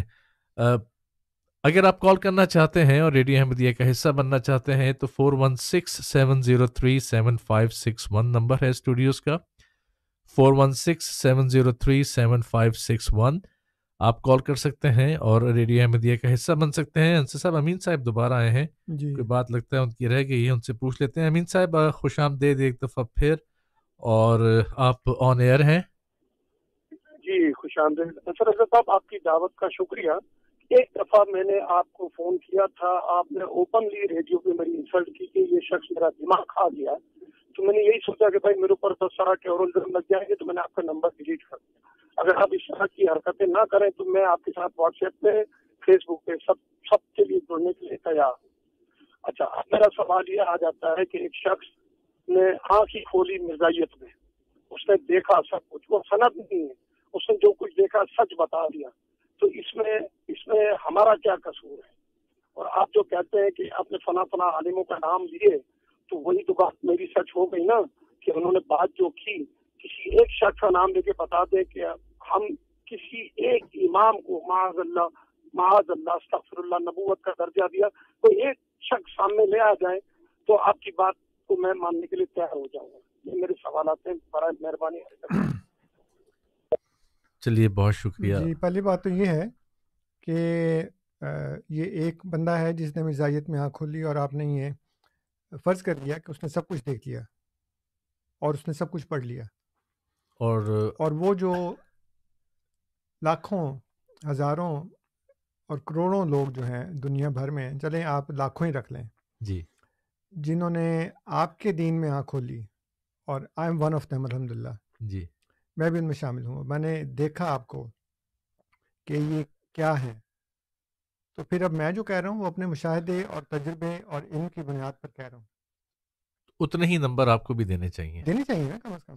اچھا, یہ تو میری بات ہے کہ میں نے احمدیت قبول کی, الحمدللہ میں اجتماعات میں آ گیا, لیکن وہ ہزاروں لاکھوں لوگ جو احمدی نہیں ہوئے, اور وہ پرنٹ میڈیا پہ, سوشل میڈیا پہ الیکٹرانک میڈیا پہ علماء کے خلاف جو باتیں کرتے ہیں، ان کے ثبوت جو سامنے لے کر آتے ہیں، ان کے گھناؤنی کردار کو اور ان کی جو باتیں ہیں ایک دوسرے کے خلاف، اور سب سے بڑھ کر جو اس وقت ایک شخص ہے جس کا نام محمد علی مرزا ہے، انجینئر جی محمد علی مرزا، جی وہ کس طرح سے پول کھول رہا ہے ان کے، اور کس طرح سے یہ بتا رہا ہے کہ یہ جو علماء ہیں یہ نہ صرف یہ کہ گستاخ رسول ہیں بلکہ ان کی اور بہت سی باتیں بھی وہ بیان کرتا ہے. جو غامدی صاحب ہیں وہ یہ بتا رہے ہیں، ان کے کلپس موجود ہیں کہ انہوں نے صاف کہا کہ یہ جو نبوت کا دعویٰ ہے یہ مرزا غلام احمد قادیانی نے شروع میں مطلب سب سے پہلے نہیں کیا، بلکہ اس سے پہلے جو لوگ ہیں، اور میں بتاؤں گا آگے کہ وہ پہلے سے وہ راستہ کھول چکے تھے. ٹھیک ہے. پھر آپ یہ کہتے ہیں کہ شاہ ولی اللہ نعوذ باللہ جھوٹ بولتے ہیں. جب انہوں نے کہتا ہے جی آپ ایک بھی دکھائیں جو یہ کہتا ہو، تو وہ جو کہہ رہے ہیں تو انہوں نے دیکھ کے کہا نا، وہ کیا کہتے ہیں، وہ کہتے ہیں ہر شہر میں تم عام لوگوں کو دیکھو گے. تو انہوں نے دیکھا تو کہا نا. قاضی ابن ابی العز کہتے ہیں ایک گروہ نے امام ابو حنیفہ کی تقلید میں غلف کیا. آپ کہتے ہیں بندہ دکھا دو مجھے، تو کہنے کہ یہ جھوٹ بولتا ہے. علامہ جلال الدین سیوطی نے کہا ہے کہ ان میں سے ایک اپنے امام کی محض تقلید کی بنا پر پیروی کرتا ہے، گویا کہ وہ ان کی طرف نبی بنا کر بھیجا گیا. جی آپ کہتے ہیں بندہ دکھاتے ہیں. ارشاد اللہ قصری، چلو یہ تو جدید دور کا نا، لیکن اس نے ارشاد اللہ قصری نے امام راضی، امام عبد الرحمن بن اسماعیل ابو شامہ، علامہ شارانی، علامہ صالح الفلانی اور علامہ لکھنوی، ان کہتے ہیں ان حضرات نے بھی بعض مقلدین کے اس طرز عمل کی نشاندہی کی ہے کہ وہ تقلید و جمود میں نصوص کی قطعاً کوئی پرواہ نہیں کرتے اور امام کے اقوال کی ایسی پابندی کرتے ہیں جیسے نبی صلی اللہ علیہ وسلم کے فرمودات کی پابندی ہوتی. جی تو ارشاد اللہ قصری اپنے پاس سے نہیں کہہ رہے، نہیں، وہ ان بزرگوں کی باتوں کو نقل کریں. کہتے ہیں انہوں نے بھی یہ کہا ہے. تو امین صاحب آپ آئیں مائک کے اوپر اور کہیں کہ نعوذ باللہ شاہ ولی اللہ دہلوی، قاضی ابن ابی العز حنفی، علامہ جلال الدین سیوطی، ارشاد اللہ قصری نے جن لوگوں کا ذکر کیا ہے ان پہ لعنت ڈالیں، نعوذ باللہ، کہیں وہ جھوٹ بولتے ہیں، اور ہم سمجھتے ہیں کہ جو انہوں نے کہا وہ بالکل غلط ہے. تو پھر آپ حق میں جانب ہوں گے یہ بات کرنے میں کہ جی مجھے کو بندہ دکھاؤ، یہ جھوٹ بولتے ہیں بالکل. اور یہ وہی لوگ ہیں جو آپ کے علماء ہیں جن کا متعلق آپ ان کو بطور سند کے پیش کرتے ہیں، بطور حجت کے، بطور دلیل کے پیش کرتے ہیں، اور وہ کہتے ہیں جی کہ ہمارے علماء آج تک جو ہیں وہ جو کہتے ہیں تم اس کے بالکل خلاف کہہ رہے ہو. ایک تو خلاف کہہ رہے ہو، پھر جب بھی کبھی پروگرام میں آپ ہمیشہ قرآن کریم احادیث کو جب بھی پیش کرتے ہیں تو وہ کہتے ہیں کہ تو پھر 1400 سال سے جو لاکھوں علماء آئے، کیا انہوں نے غلط کہا؟ کیا انہوں نے آج جب آپ نے ان کی بات شروع کی ہے اور ان کو بتانا شروع کیا ہے تو وہ کہتے ابھی ہیں تو میں نے پچھلی چند صدیوں کے علماء کا نام جی لیا. جی میں دیکھ رہا ہوں. اب یہ جو لوگ ہیں، جب میں نے ان کے متعلق آپ کو ناقابل تردید بات بتائی، پھر آپ نے وہ نقطہ نکال لیا کہ جی وہ میں نے تمہارا نمبر ڈیلیٹ کر دیا، تم نے کہا یہ بندہ میرا دماغ کھا گیا ہے. یہ حوالوں کے لیے. ہاں مطلب یہ کہ میں نے تو کبھی نہیں کہا، لیکن اگر کہا بھی ہوگا تو یہ کوئی انسلٹ نہیں ہے اگر وہ آپ مسلسل تنگ کریں گے کسی کو. لیکن جب آپ کو میں نے کہا کہ آپ پہلے تو ہمارے تعلقات اتنے اچھے نہیں تھے، اب تو تعلقات محبت والے ہو گئے جی کیونکہ بار بار آتے ہیں نا، تو ٹھیک ہے. مجھے تو کم از کم ان سے محبت ہو گئی، ان کو پتہ نہیں ہے کہ نہیں. تو مسئلہ یہ ہے کہ اب اگر آپ حوالہ مانگتے ہیں تو پھر میں آپ کو حوالے دینے کے لیے تیار ہوں. آپ میرا دماغ نہ کھائیں، لیکن آپ اس سے حوالے مانگیں، میں حوالہ دے دوں گا آپ کو. واٹس ایپ کے اوپر گفتگو کرنا یا وہ تو میں نہیں کہہ رہا آپ سے، میں تو آپ سے یہ کہہ رہا ہوں کہ اگر آپ کو میرے حوالوں میں کوئی شک ہے تو پھر آپ مجھ سے حوالے مانگ لیں، میں آپ کو دے دوں گا سارے کے سارے. یہ بالکل ایک آپ چونکہ اب آپ کے پاس دلیل نہیں ہے، آپ اس لیے اس طرح کی باتیں کر رہے ہیں. چلیے بالکل ٹھیک ہے، بہت شکریہ. تو سامعین پروگرام جاری ہے اور آخری گھنٹے میں ہم داخل ہو رہے ہیں ریڈیو احمدیہ کے پروگرام جاری رہے گا شب 8 بجے تک. مکرم و محترم انصر رضا صاحب آج اسٹوڈیوز میں میرے مہمان ہیں. میں میزبان ہوں ریڈیو احمدیہ کا صفی راجپوت، اور ہمارے اسٹوڈیوز کا نمبر ہے 4167037561 4167037561. آپ کال کر سکتے ہیں اور ریڈیو احمدیہ کا حصہ بن سکتے ہیں. انصر رضا صاحب آج ہمارے ساتھ اسٹوڈیوز میں موجود ہیں اور آپ کے سوالات کے جوابات دے رہے ہیں۔ انصر صاحب، آپ نے ہمیں بتایا تھا پروگرام کی شروع میں کہ 2 موضوعات، ایک تو آپ نے پہلی بات کر ہی لی، حوالہ جات دے لیے، اور آپ نے کہا تھا کہ ایک اور چیز پر ہم آئیں گے اس کے بعد۔ ابھی تو پہلے نہیں ختم ہوا، ابھی پہلے ہی نہیں ختم ہوا، چلیے۔ لیکن وہ اس کے ساتھ ایک اور ضمناً بات سامنے آ گئی ہے، اور وہ ہے امام مہدی علیہ السلام کے بارے میں۔ ٹھیک ہے۔ اور اب میں ان کو یہ بتاؤں گا کہ ان کے نزدیک تو امام مہدی پر ایمان رکھنا، ان کو ماننا فرض ہے، اور ان کا انکار کفر ہے۔ ٹھیک ہے۔ اور ان کا عقیدہ یہ ہے کہ پچھلے 1400 سال میں تو کبھی کسی نے ایسا کام نہیں کیا۔ لیکن اب میرے پاس کچھ حوالہ جات ہیں جس میں کچھ بڑے بڑے جو بزرگان ہیں اس میں سے بعض تو امام مہدی کے وجود کا ہی انکار کرتے ہیں، ٹھیک ہے۔ اور جو انکار نہیں کرتے وہ ان احادیث کی تعویل کرتے ہیں، اور وہ کہتے ہیں وہ ویسے نہیں ہوں گی جس طرح کے ہمیں بیان کیا جاتا ہے۔ اس کے بارے میں کئی دفعہ بتا چکا ہوں کہ وہ احادیث جو ہیں وہ ایک دوسرے سے متضاد ہیں، مخالف ہیں۔ مثال کے طور پر میں نے بتایا کہ مہدی علیہ السلام کے ظہور کی 8 جگہیں ہیں، اور عیسیٰ علیہ السلام کے نزول کی 4 جگہیں ہیں۔ خروج کی یا ظہور کی؟ ہاں، خروج کی۔ ٹھیک ہے۔ خروج کہہ لیں، ظہور کہہ لیں۔ ٹھیک ہے۔ تو وہ ایک پروگرام یاد آ گیا 2 ہفتے پرانا۔ اچھا، جی صحیح ہے۔ تو مسئلہ یہ ہے کہ 8 مقامات سے امام مہدی نے ظاہر ہونا ہے۔ ٹھیک ہے۔ اور 4 مقامات سے عیسیٰ علیہ السلام نے نازل ہونا ہے، 4 مقامات پر، یعنی جگہ تو ایک ہی آسمان، لیکن اتریں گے 4 جگہ پہ، تو ایک بندہ 4 جگہ پہ تو نہیں آ سکتا، سوائے اس کے کہ وہ کوئی ایلیویٹر لگا اور وہ اوپر جائیں پھر آئیں، پھر اوپر جائیں پھر آئیں، پھر اوپر جائیں پھر آئیں۔ اور امام مہدی علیہ السلام تو ایک ہی وجود ہے، وہ 8 جگہ سے تو نہیں نکل سکتے، ایک ہی جگہ سے خروج ہوگا نا ان کا، یا ظہور ہوگا۔ ٹھیک ہے۔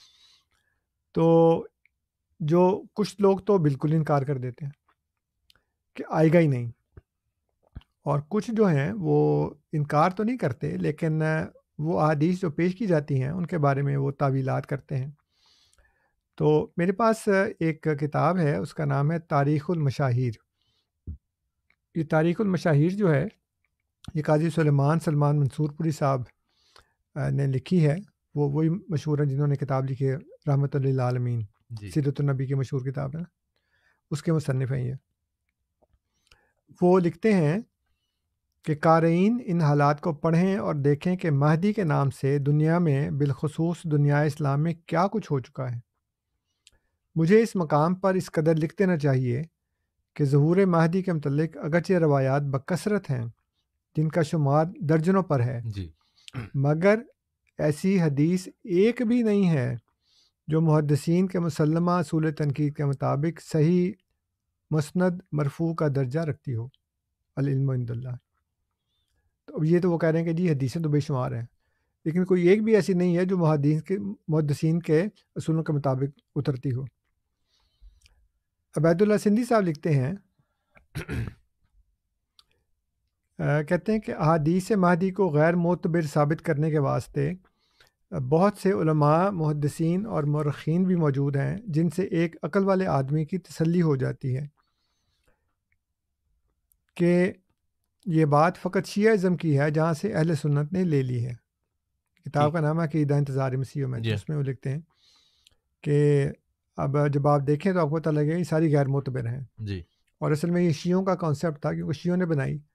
کیونکہ میں سامعین کو یہ بھی بتا دوں کہ امام مہدی علیہ السلام کو کوئی بھی، نہ شیعہ نہ سنی، کسی بھی گروہ کا، مسلمانوں کے اندر غیر احمدیوں کے اندر کوئی بھی ایسا نہیں ہے جو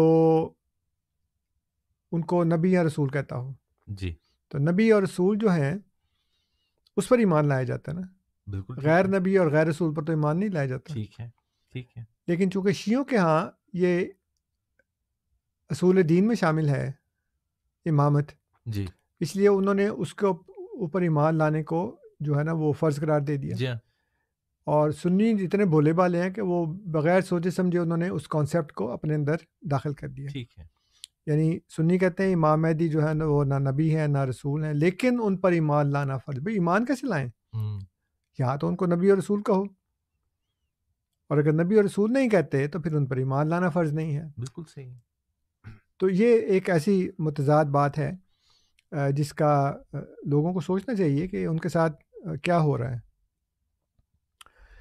اس کے بعد علامہ حبیب الرحمن صدیقی کاندھلوی صاحب اپنی کتاب عقیدہ ظہور مہدی قرآن کریم احادیث نبوی اور تاریخی روشنی میں وہ لکھتے ہیں کہ میرے نزدیک اس موضوع پر جتنی روایات پائی جاتی ہیں وہ سب ضعیف ہیں۔ سب صحیح، ٹھیک۔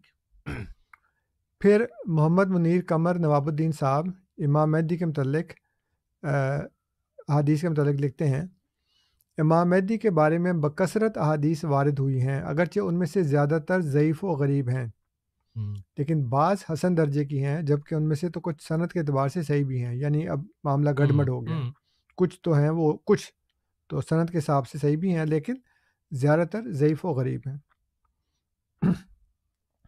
پھر وہ ابن خلدون کا ذکر کرتے ہیں، وہ کہتے ہیں کہ یہ کل احادیث ہیں جنہیں امام مہدی کے بارے میں ائمہ حدیث نے روایت کیا ہے، جن میں آیا ہے کہ وہ آخر زمانے میں ظاہر و خارج ہوں گے۔ ابھی ظاہر و خارج دونوں ظہور بھی ہوگا، خروج بھی ہوگا۔ ان احادیث میں سے سوائے تھوڑی سی بلکہ بہت ہی تھوڑی سی احادیث کے کوئی بھی نقد و جرح سے نہیں بچ سکی۔ جی۔ امام بخاری و مسلم نے امام مہدی کے بارے میں کوئی حدیث اپنی کتب میں وارد نہیں کی۔ بالکل۔ اگر ایسی کوئی حدیث صحیح ہوتی تو وہ بھی ذکر کرتے۔ جی۔ اور میں یہ بتا دوں کہ موطا امام مالک نے بھی نہیں ذکر کیا، ٹھیک ہے، موطا میں بھی نہیں ہے، بخاری میں بھی نہیں ہے، مسلم میں بھی نہیں۔ پھر ہماری قوم کے ایک اور رہنما جی، علامہ اقبال صاحب، جی جی، کیونکہ آج کل وہ ہر چیز سے اوپر ہے نا، ان کو جی ہاں۔ بطور سند کے پیش کیا جاتا ہے۔ کلیات مکاتیب اقبال میں لکھا ہے، وہ کہتے ہیں کہ میرے نزدیک مہدی مسیحیت اور مجددیت کے متعلق جو احادیث ہیں وہ ایرانی اور عجمی تخیلات کا نتیجہ ہیں۔ عربی تخیلات اور قرآن کی صحیح اسپرٹ سے ان کو کوئی سروکار نہیں۔ ٹھیک ہے۔ پھر وہ ان کے شعر تو آپ کو پتہ ہی ہوگا کہ مینار دل پہ اپنے خدا کا نزول دیکھ، اب انتظار مہدی و عیسیٰ بھی چھوڑ دے۔ اور پھر کہتے ہیں کہ ہوئی جس کی خودی پہلے نمودار، وہی مہدی وہی آخر زمانی۔ ٹھیک ہے۔ اب آپ تو آخر زمانی نبی کریم صلی اللہ علیہ وسلم کو کہتے رہے، یہ کہتے ہیں جس کی خودی پہلے نمودار ہوگی وہی آخر زمانی ہے، وہی مہدی ہے۔ سید ابو الاعلیٰ مودودی صاحب لکھتے ہیں، ان کی یہ کتاب ہے رسائل و مسائل، اس میں یہ کچھ تھوڑا سا لمبا اقتباس ہے، لیکن میں چاہتا ہوں کہ میں اپنے سامعین کو یہ بتا دوں۔ وہ کہتے ہیں کہ یہ سمجھنا بالکل غلط ہے کہ مہدی کے نام سے دین میں کوئی خاص منصب قائم کیا گیا ہے جس پر ایمان لانا اور جس کی معرفت حاصل کرنا ویسا ہی ضروری ہو جیسا انبیاء پر ایمان لانا، اور اس کی اطاعت بھی شرط نجات اور شرط اسلام و ایمان ہو۔ نیز اس خیال کے لیے بھی حدیث میں کوئی دلیل نہیں ہے کہ مہدی کوئی امام معصوم ہوگا۔ دراصل یہ معصومیت غیر انبیاء کا تخیل ایک خالص شیعی تخیل ہے جس کی کوئی سند کتاب و سنت میں موجود نہیں ہے۔ یہ اچھی طرح سمجھ لینا چاہیے کہ جن چیزوں پر کفر و اسلام کا مدار ہے اور جن امور پر انسان کی نجات موقوف ہے، انہیں بیان کرنے کا اللہ تعالیٰ نے خود ذمہ لیا ہے۔ وہ سب قرآن میں بیان کی گئی ہیں، اور قرآن میں بھی ان کو کچھ اشارتاً و کنایتاً بیان نہیں کیا گیا ہے، بلکہ پوری صراحت اور وضاحت کے ساتھ ان کو کھول دیا گیا ہے۔ اللہ تعالیٰ خود فرماتا ہے کہ انا علینا للہدیٰ، لہٰذا جو مسئلہ بھی، یعنی اس کا مطلب یہ کہ ہدایت دینا خدا کہتا ہے کہ میرے ذمہ ہے، ٹھیک۔ لہٰذا جو مسئلہ بھی دین میں یہ نوعیت رکھتا ہو اس کا ثبوت قرآن ہی سے ملنا چاہیے۔ مجرد حدیث پر ایسی کسی چیز کی بنا نہیں رکھی جا سکتی جس سے مدار کفر و ایمان قرار دیا جائے۔ احادیث چند انسانوں سے چند انسانوں تک پہنچتی ہوئی آئی ہیں، جن سے حد اگر کوئی چیز حاصل ہوتی ہے تو وہ گمان صحت ہے، نہ کہ علم یقین۔ اور ظاہر ہے کہ اللہ تعالیٰ اپنے بندے کو اس خطرے میں ڈالنا ہرگز پسند نہیں کر سکتا کہ جو امور اس کے دین میں اتنے اہم ہوں کہ ان سے کفر و ایمان کا فرق واقع ہوتا ہو، انہیں صرف چند آدمیوں کی روایت پر منحصر کر دیا جائے۔ ایسے امور کی نوعیت ہی اس امر کی متقاضی ہے کہ اللہ تعالیٰ ان کو صاف صاف اپنی کتاب میں بیان فرمائے، اللہ کا رسول انہیں اپنے پیغمبرانہ مشن کا اصل کام سمجھتے ہوئے ان کی تبلیغ عام کرے، اور وہ بالکل غیر مشتبہ طریقے سے ہر مسلمان تک پہنچا دیے گئے ہوں۔ اب مہدی کے متعلق خواہ کتنی کھینچتان کی جائے، بہرحال ہر شخص دیکھ سکتا ہے کہ اسلام میں اس کی یہ حیثیت نہیں ہے کہ اس کے جاننے اور ماننے پر کسی کے مسلمان ہونے اور نجات پانے کا انحصار ہو۔ یہ حیثیت اگر اس کی ہوتی تو قرآن میں پوری صراحت کے ساتھ اس کا ذکر کیا جاتا، اور نبی صلی اللہ علیہ وسلم بھی 2-4 آدمیوں سے اس کو بیان کر دینے پر اکتفا نہ فرماتے، بلکہ پوری امت تک اسے پہنچانے کی صحیح بلیغ فرماتے۔ ٹھیک ہے۔ اور اس کی تبلیغ میں آپ کی صحیح کا عالم وہی ہوتا جو ہمیں توحید اور آخرت کی تبلیغ کے معاملے میں نظر آتا ہے۔ در حقیقت جو شخص علوم دینی میں کچھ بھی نظر اور بصیرت رکھتا ہو، وہ ایک لمحے کے لیے بھی یہ باور نہیں کر سکتا کہ جس مسئلے کی دین میں اتنی بڑی اہمیت ہو اسے محض اخبار احادیث پر چھوڑا جا سکتا تھا، اور اخبار احاد بھی اس درجے کی۔ احاد کہتے ہیں، احاد کی جمع، احاد کا مطلب ہے کہ جو ایک ایک بندے نے روایت کی ہو۔ ٹھیک ہے۔ تو اخبار احاد یا خبر احاد کہتے ہیں کہ وہ خبر ہے جس کو ایک بندے نے بیان کی۔ تو کہتے ہیں اور اخبار احاد بھی اس درجے کی کہ امام مالک اور امام بخاری اور امام مسلم جیسے محدثین نے اپنے حدیث کے مجموعوں میں سرے سے ان کا لینا ہی پسند نہ کیا ہو۔ ٹھیک ہے۔ ابھی میں نے بتایا تھا نا کہ بخاری مسلم کا ذکر کیا تھا انہوں نے، تو میں نے کہا موطا میں بھی نہیں ہے، تو مودودی صاحب نے اس کا ذکر کر دیا۔ پھر ایک سالہ نکلتا تھا دیوبند سے تجلی کے نام پہ، اس کے جو ایڈیٹر تھے وہ عامر عثمانی صاحب، بڑے مشہور ایڈیٹر ہیں، صافی بھی ہیں، عالم دین بھی ہیں۔ انہوں نے مودودی صاحب کی یہ والے اقتباسات اور بھی بہت سے اقتباسات، یہ کافی لمبی وہ بات ہے، میں وہ تو یعنی بیان نہیں کرتا، لیکن ان کا جو تبصرہ ہے اس کے اوپر وہ میں آپ کے سامنے رکھ دیتا ہوں۔ عامر عثمانی صاحب لکھتے ہیں کہ نقل کردہ تمام عبارات سے محض یہی ثابت ہوتا ہے کہ ظہور ایک مہدی کا عقیدہ درست ہے، نہ یہ کہ تمام خرافات جو موضوع و محرف روایات کے سارے اس کے ساتھ وابستہ کر لی گئی ہیں ٹھیک ہیں۔ اب صورتحال یہ ہے کہ مہدی کا ذکر قرآن میں تو کہیں ہے نہیں، جی، نہ اشارتاً نہ کنایتاً۔ بخاری اور موطا امام مالک دونوں اس سے قطعاً خالی ہیں، اور واضح رہے کہ بخاری سے پہلے موطا امام مالک ہی کو اصح الکتاب بعد کتاب اللہ کا درجہ حاصل تھا، کیونکہ سب سے پہلی کمپائلیشن جو ہے نا وہ وہی ہے۔ یہ بخاری مسلم تو بعد میں وجود میں آئی ہیں، حضرت امام مالک کی کتاب موطا ان سے پہلے بن چکی تھی، مرتب ہو چکی تھی۔ رہی مسلم تو بالیقین یہ بھی ذکر مہدی سے بالکل خالی ہے۔ اب رہ گئی دوسری کتب احادیث، تو اگر کوئی ایک روایت متعینہ تفصیلات کے ساتھ ان سب میں پائی جاتی تو بے شک بات قابل توجہ تھی، لیکن روایات میں باہم جتنا اختلاف ہے وہ آپ نے مودودی صاحب کے ضمیمے میں ملاحظہ فرما لیا۔ میرا مطلب یہ نہیں کہ یہ روایتیں جھوٹی ہیں، لیکن اگر ہم بنو فاطمہ اور بنو عباس کی کشمکش کو نظر انداز کرتے ہوئے اور بنو امیہ کی تاریخ پس پش ڈالتے ہوئے ہر اس روایت پر ایمان لانے بیٹھ جائیں جسے کسی کتاب حدیث میں لکھ دیا گیا ہے، تو آخر ہم امام مہدی کو خراسان سے آنے والا مانیں گے یا مدینہ سے؟ ان کا نام حارث مانیں گے یا محمد؟ بنو فاطمہ میں سے مانیں گے یا بنو عباس میں سے؟ مولانا مودودی نے مضطرب اور مختلف روایات سے جو بنیادی حقیقت لی ہے اس کا اثبات مولانا اشرف علی اور مولانا انور شاہ صاحب اور دیگر علماء حق کرتے ہیں، اور ٹھیک ایسی ہی بات ابن خلدون نے احادیث مہدی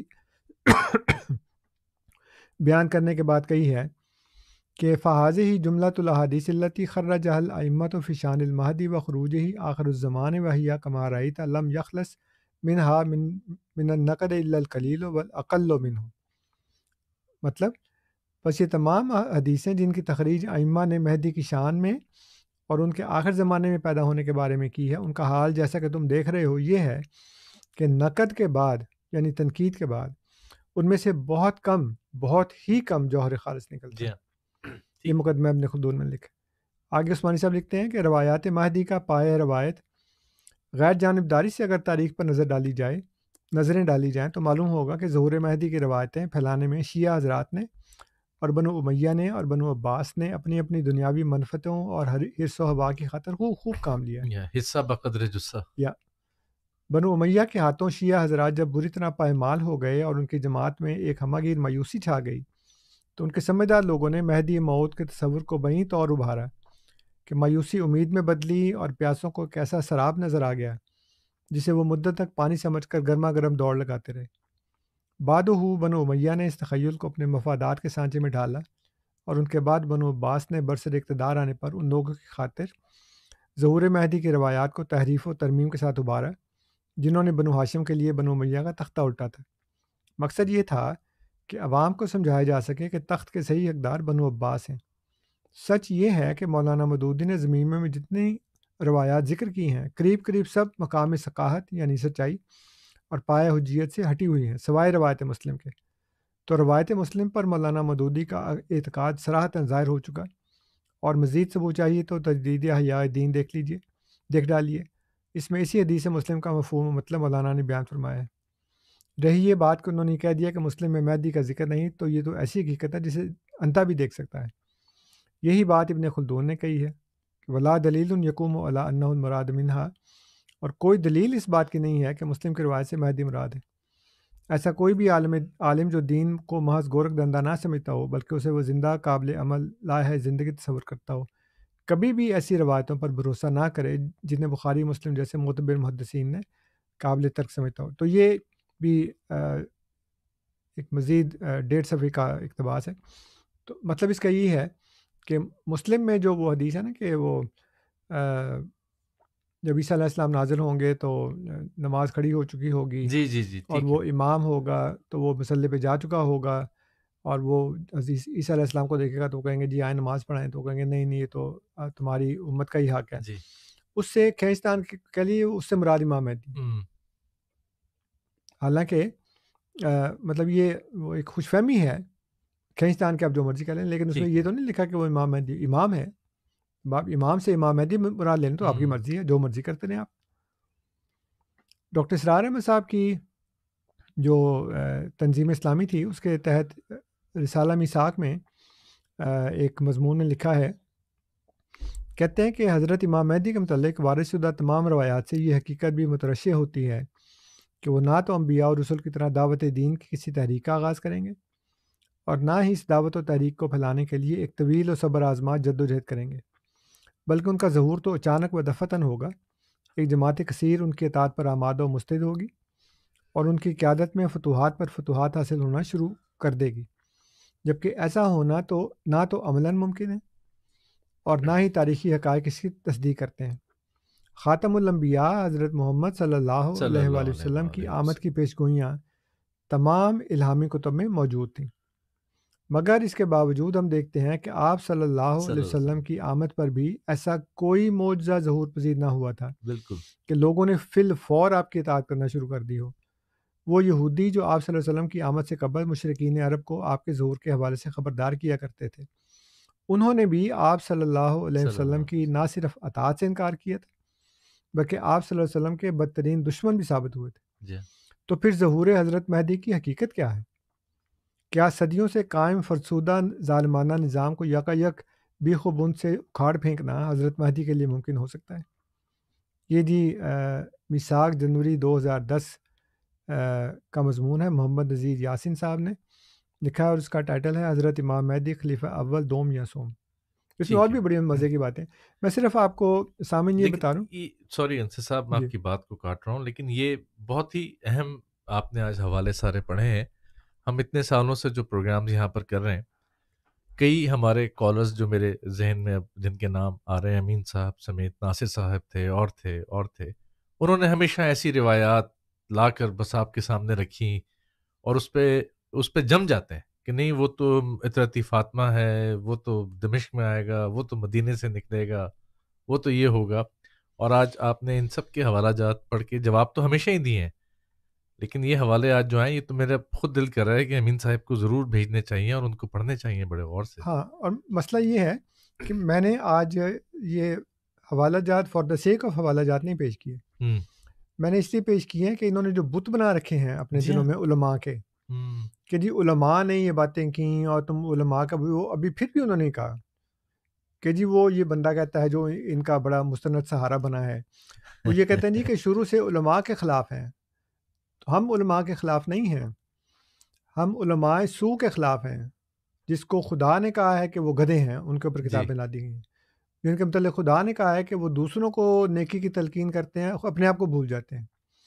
وہ ہیں جن کو اللہ کے رسول نے کہا ہے کہ علماءہم شر من تحت ادیم السماء، آسمان کے نیچے بدترین مخلوق ہے۔ اور یہ مطلب میں کئی دفعہ بیان کر چکا ہوں، جو بھی ایک فرقے کا عالم ہے وہ دوسرے فرقے کے عالم کو یہی کہتا ہے، ٹھیک۔ وہ کہتا ہے جی وہ بدترین ہے، وہ دوسرا کہتا ہے تم بدترین ہو، تمہارے متعلق کہا گیا ہے۔ تو مطلب کہنے کا ہے کہ آپ جس کے اوپر آپ کا تکیہ تھا، جس کو آپ نے سہارا بنایا ہوا تھا، وہ میں نے آپ کو بتا دیا، اور میں نے اپنے پاس سے کوئی بات نہیں کی۔ میں نے آپ کے بڑے بڑے قابل احترام روحانی بزرگوں کی اور علمی مقام، اعلیٰ علمی مقام پر فائز جو آپ کے علماء تھے، ان کی میں نے باتیں آپ کے سامنے پیش کی ہیں کہ وہ یہ کیا کہتے ہیں، ختم نبوت کے بارے میں کیا کہتے ہیں، اور امام مہدی کے متعلق کیا کہتے ہیں، ان احادیث کے متعلق کیا کہتے ہیں۔ اور مطلب غامدی صاحب تو سرے سے انکار ہی کر دیتے ہیں، جی پرویز صاحب نے بھی سرے سے انکار کر دیا، انکار کر کوئی دیا نہیں تھا۔ آنے والا۔ جی تو مطلب یہ کہ وہ تو ایک انتہا ہے نا، جی کہ وہ تو نبوت کا بھی انکار کرتے ہیں۔ تو جب نبوت کا انکار کر دیا، کسی نبی کے آنے کا انکار کر دیا، تو پھر امام مہدی بیچارے کی کیا حیثیت ہے، جو مطلب نہ تو وہ کوئی نبی ہے، نہ رسول ہے، نہ وہ مامور ہے، نہ وہ منصوص ہے، سوائے شیعوں کے۔ تو وہ کہتے ہیں جی شیعہ جو ہیں وہ اس کے اندر وہی چاروں صفات پائی جاتی ہیں جو انبیاء میں پائی جاتی ہیں، بس ہم کہتے نہیں ہیں اس کو نبی، لیکن ہے وہ مطلب اپنے وجود میں سراسر نبی۔ تو اب مجھے یہ بتائیں کہ یہ جو علماء ہیں جو ایسی باتیں کرتے ہیں، کیا آپ کے نزدیک یہ علماء درست ہیں یا غلط ہیں؟ آف کورس وہ کہیں گے کہ یہ غلط ہیں، تو کیسے غلط ہیں؟ دیکھیں نا، میرے کہنے سے کوئی عالم غلط نہیں ہو جاتا، اور میرے کہنے سے کوئی درست بھی نہیں ہو جاتا۔ ٹھیک ہے، اصل جو معیار ہے وہ تو قرآن اور سنت ہے، احادیث ہیں جو مستند احادیث ہیں، ان کی روح سے ہم دیکھتے ہیں کہ کون درست ہے اور کون غلط ہے۔ اور یہی میں آپ کو پیٹتا ہوں شروع سے کہ جی یہ آپ ان کو معیار نہ بنائیں۔ آج آپ نے الحمدللہ وہ کہہ دیا کہ جی یہ ان کے قلم سے نکلی ہوئی باتیں تھیں، جی تو یہ تو میں کہہ رہا ہوں کہ انسان بہرحال انسان ہے، چاہے وہ نبی کے سوا جو مرضی ہو، اس کو ہم معیار نہیں بنا سکتے۔ اس کو ہم یہ نہیں کہہ سکتے کہ جی جو اس نے کہا ہے اس لیے درست ہے کہ اس نے کہا ہے، اس نے جو کہا ہے وہ اس لیے درست ہے کہ خدا اور اس کے رسول نے ہی کہا ہے، اور خدا اور اس کے رسول کی پیاری میں وہ بات کر رہا ہے۔ یہ اب جو تیسرا موضوع ہے نا، جی وہ بہت انٹرسٹنگ موضوع ہے، اور خاص طور پہ جو امین صاحب ہیں، باقی بھی چلیں ایک مختصر اس کو ٹچ کرتے جائیں۔ ایک سوال جی ذہن میں آتا ہے جی جی جو میں سوچ رہا تھا کہ شاید کسی کالر نے بھی پوچھنا ہوگا ابھی۔ تو یہ ساری احادیث آپ نے جو پڑھی ہے کہ مہدی کے بارے میں مخدوش ہیں یا ضعیف ہیں یا بنائی گئی ہیں، تو حضرت مرزا غلام احمد صاحب قادیانی جو دعویٰ کیا ہے اس کی بنیاد کیا ہے؟ ہاں، یہ بھی ایک بڑا دلچسپ سوال ہے، اور اس کے بارے میں بھی حضور نے خود اس کا جو ہے وہ جواب دیا ہے۔ ٹھیک ہے، اسی مقالے میں میں نے جو شروع میں اس کے بارے میں لکھا ہے، اور خود حضور نے جو بیان فرمایا ہے اس جی کے بارے میں۔ مختصراً آپ نے پھر جی تیسرا موضوع بھی لینا ہے، یہ ایک جی جی جی سوال آتا ہے ذہن میں۔ ہاں ہاں بالکل صحیح بات ہے۔ اس کے بارے میں حضور فرماتے ہیں کہ مہدی اور مسیح موعود کے بارے میں جو میرا عقیدہ اور میری جماعت کا عقیدہ ہے وہ یہ ہے کہ اس قسم کی تمام حدیثیں جو مہدی کے آنے کے بارے میں ہیں ہرگز قابل وثوق اور قابل اعتبار نہیں ہیں۔ ٹھیک، میرے نزدیک ان پر 3 قسم کا جرا ہوتا ہے، یا یوں کہو کہ وہ 3 قسم سے باہر نہیں۔ اول، وہ حدیثیں کہ موضوع اور غیر صحیح اور غلط ہیں، اور ان کے راوی خیانت اور کذب سے متہم ہیں، ٹھیک ہے، اور کوئی دیندار مسلمان ان پر اعتماد نہیں پکڑ سکتا۔ دوسری، وہ حدیثیں ہیں جو ضعیف اور مجروح ہیں اور باہم تناقض اور اختلاف کی وجہ سے پایہ اعتبار سے ساقط ہیں، ٹھیک ہے، اور حدیث کے نامی اماموں نے یا تو ان کا قطعاً ذکر ہی نہیں کیا، اور یا جرا اور بے اعتباری کے لفظ کے ساتھ ذکر کیا ہے اور توثیق روایت نہیں کی، یعنی راویوں کے صدق اور دیانت پر شہادت نہیں دی۔ وہی بات ہے کہ بخاری مسلم میں موطا میں وہ نہیں ہے۔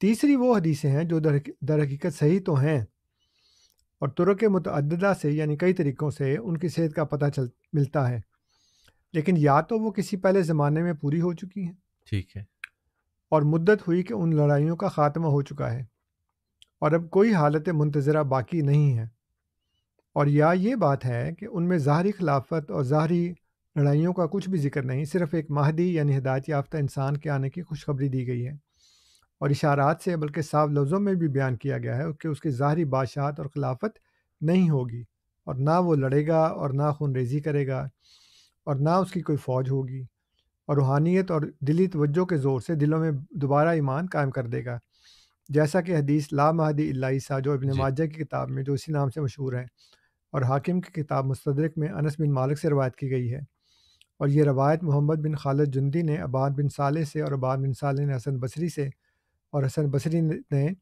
انس بن مالک سے، اور انس بن مالک نے جناب رسول اللہ صلی اللہ علیہ وسلم سے کی ہے، اور اس حدیث کے معنی یہ ہیں کہ بجوز اس شخص کے جو عیسیٰ کی خو اور طبیعت پر آئے گا اور کوئی بھی مہدی نہیں آئے گا، یعنی وہی مسیح موعود ہوگا اور وہی مہدی ہوگا جو حضرت عیسیٰ علیہ السلام کی خو اور طبیعت اور طریق تعلیم پر آئے گا، یعنی بدی کا مقابلہ نہ کرے گا اور نہ لڑے گا، اور پاک نمونہ اور آسمانی نشانوں سے ہدایت کو پھیلائے گا۔ اور اسی حدیث کی تائید میں وہ حدیث ہے جو امام بخاری نے اپنی صحیح بخاری میں لکھی ہے، جس کے لفظ یہ ہیں کہ یضع الحرب، یعنی وہ مہدی جس کا دوسرا نام مسیح موعود ہے، دینی لڑائیوں کو قطعاً موقوف کر دے گا، اور اس کی یہ ہدایت ہوگی کہ دین کے لیے لڑائی مت کرو، بلکہ دین کو بذریعہ سچائی کے نوروں اور اخلاقی معجزات اور خدا کے قرب کے نشانوں سے پھیلاؤ۔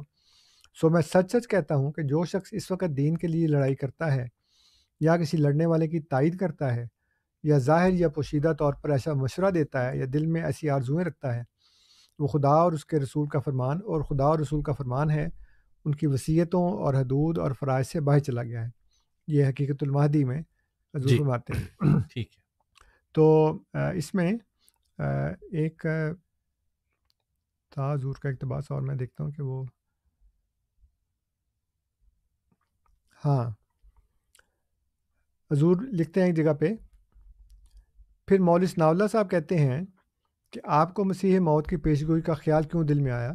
آخر وہ حدیثوں ہی سے لیا گیا، جی، پھر حدیثوں کی اور علامات کیوں قبول نہیں کی جاتی؟ ٹھیک ہے، کبھی آپ نے سنا کہ حضور تو کہتے ہیں کہ وہ تو ساری کی ساری جو ہیں وہ غلط ہیں، جو جی ٹھیک ہیں وہ بھی پہلے ہو چکی ہیں، جی ہاں، پوری ہو بالکل، چکی ہیں، یا اگر پوری ہونی تو وہ تمثیلی ہیں، حقیقی نہیں ہیں۔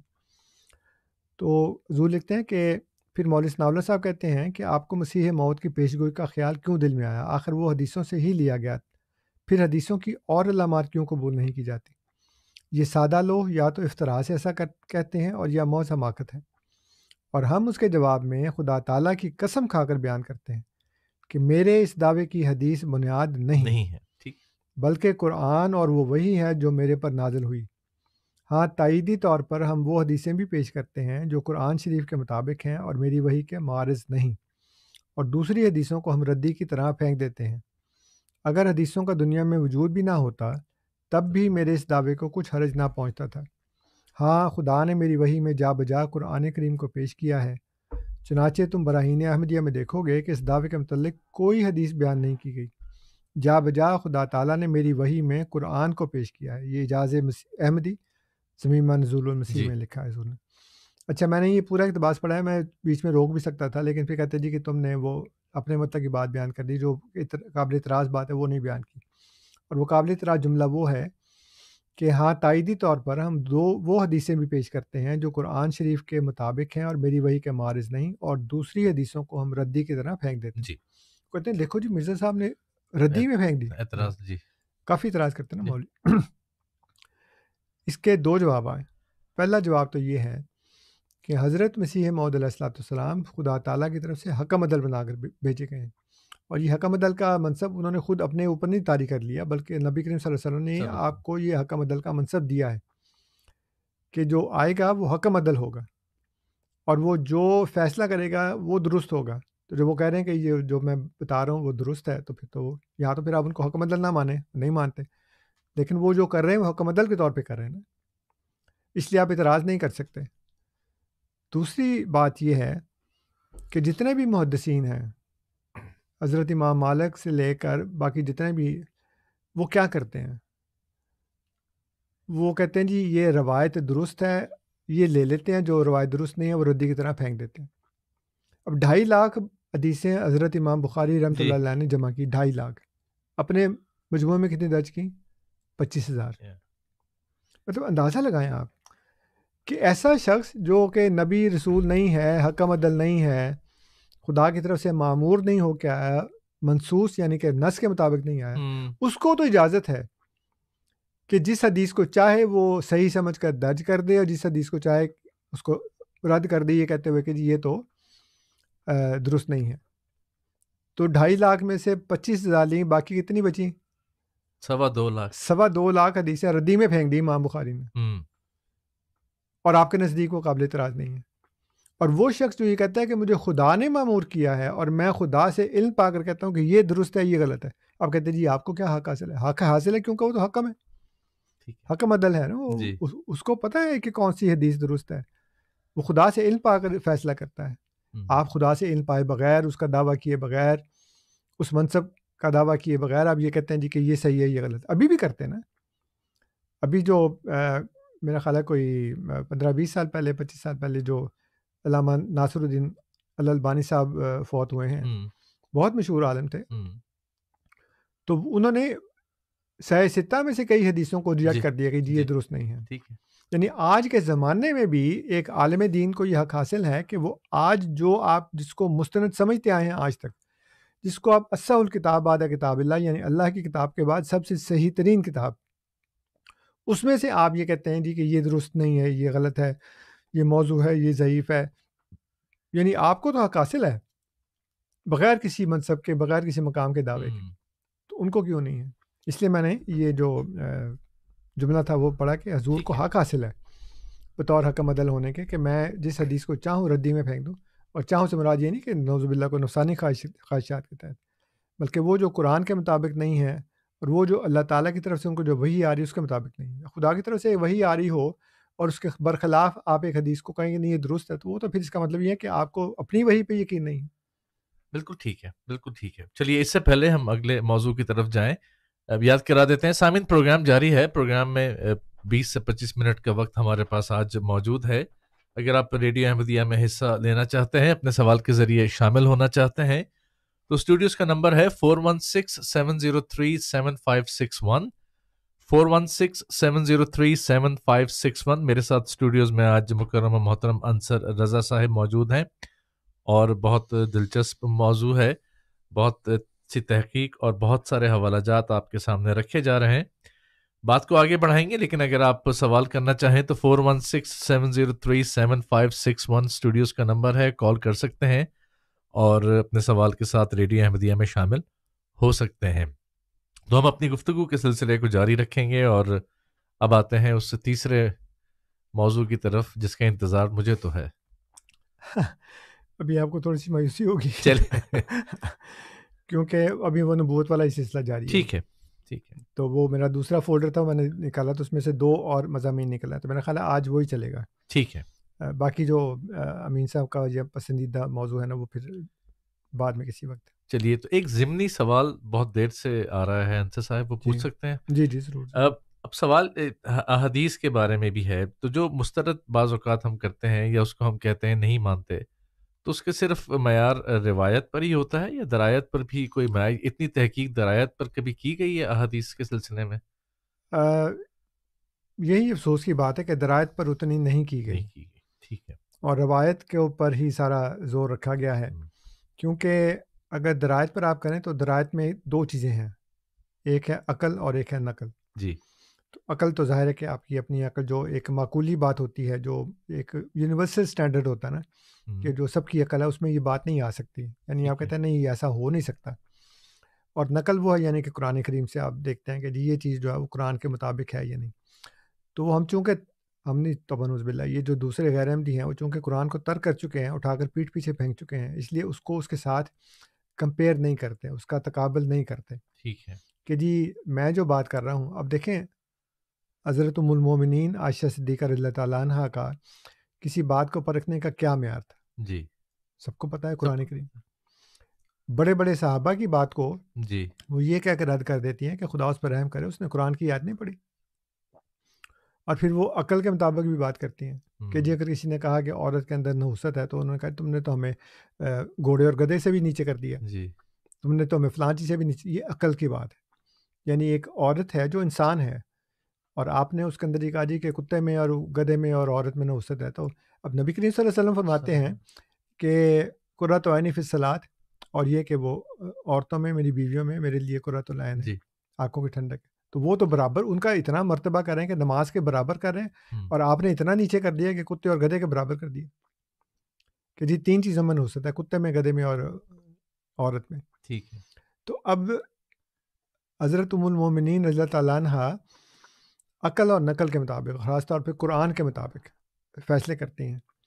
اور سید سلیمان ندوی نے جو کتاب لکھی ہے سیرت عائشہ، اور بھی دوسرے لوگوں نے جو ان کی سیرت، بلکہ مرویات عائشہ بھی ایک کتاب ہے جو بہت نایاب ہے. نایاب سے مراد یہ نہیں کہ ملتی نہیں ہے، مطلب یہ کہ اس کو ڈسکس نہیں کرتے، اس لیے کہ ان کے اپنے جو خود ساختہ اور من گھڑت جو عقائد کی عمارت ہے وہ دھڑم سے نیچے گر جائے گی. بالکل. اس لیے جاتے ہی نہیں اس طرف یہ. اور کئی جگہ کے اوپر تو میں نے پڑھا ہے کہ وہ کہتے ہیں جی کہ اب اتنی جو ہمارے علماء نے ساری باتیں کی ہیں تو کیا ہم ایک عورت کے کہنے پہ چھوڑ دیں؟ یعنی اتنی گستاخی کہ وہ ایک عورت نہیں ہے بھائی، وہ ام المومنین ہے جی. وہ معلمہ نصف الدین ہے. جی.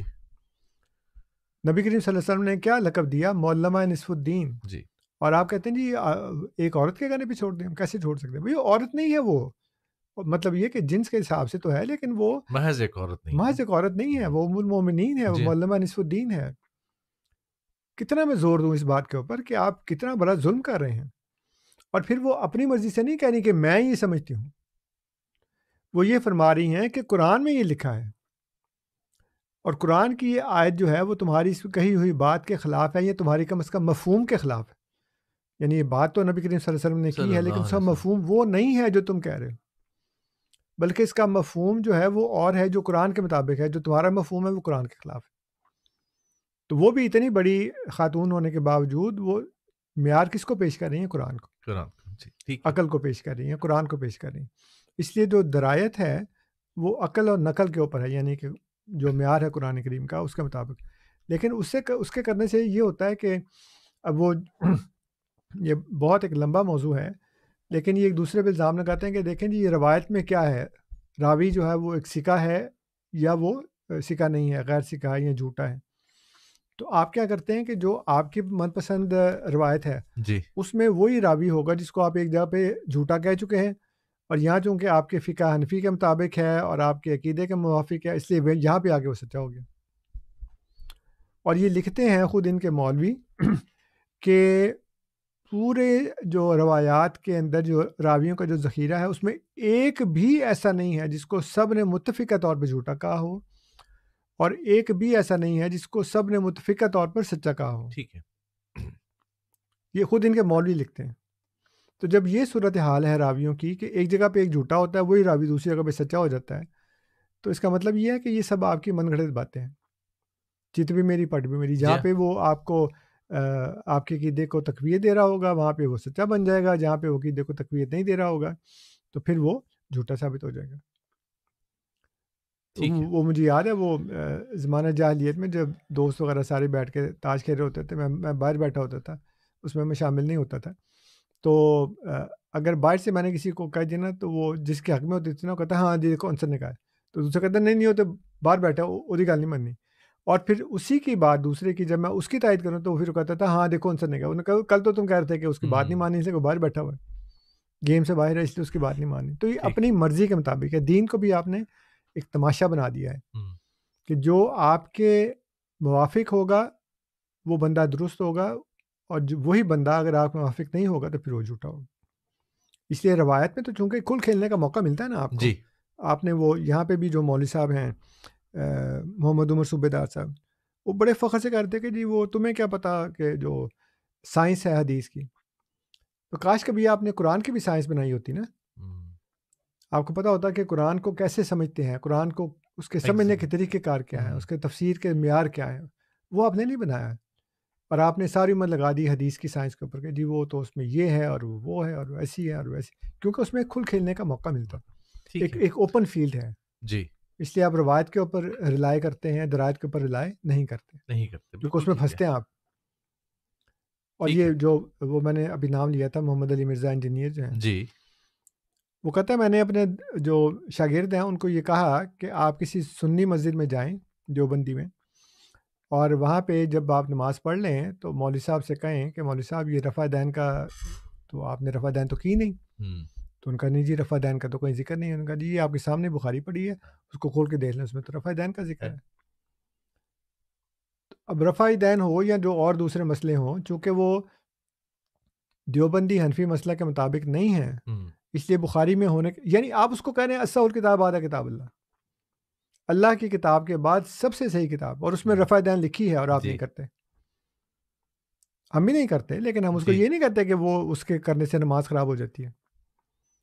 حضرت مسیح السلام کے ایک صحابی تھے, وہ اکثر کیا کرتے تھے, تو حضور نے ایک دفعہ مسکرا کے کہا کہ مولوی صاحب بڑی ہو گئی سنت کی پیروی, اب مطلب یہ کہ یہ نہیں کہ فرض ہے یہ کہ آپ کی نماز ہی نہیں ہوتی اس کے بغیر, کبھی کرتے کبھی نہیں کرتے جی, لیکن آپ اس کو رکن دین بنا لیں, رکن نماز بنا لیں, فرض بنا لیں, اور اس طرح کی اور باتیں کہ جی آمین بجہر اتنی زور سے کہنی ہے کہ پوری مسجد گونج جائے. جی ٹھیک ہے کر لیں, نہ کریں تو وہ کوئی فرق نہیں پڑتا. جی, لیکن اس کے اوپر شدت کر کے آپ نے جو اصل مسئلہ ہے وہ جو سورہ فاتحہ خلف الامام ہے وہ فرض ہے جی, کہ امام کے پیچھے آپ نے سورہ فاتحہ پڑھنی ہے.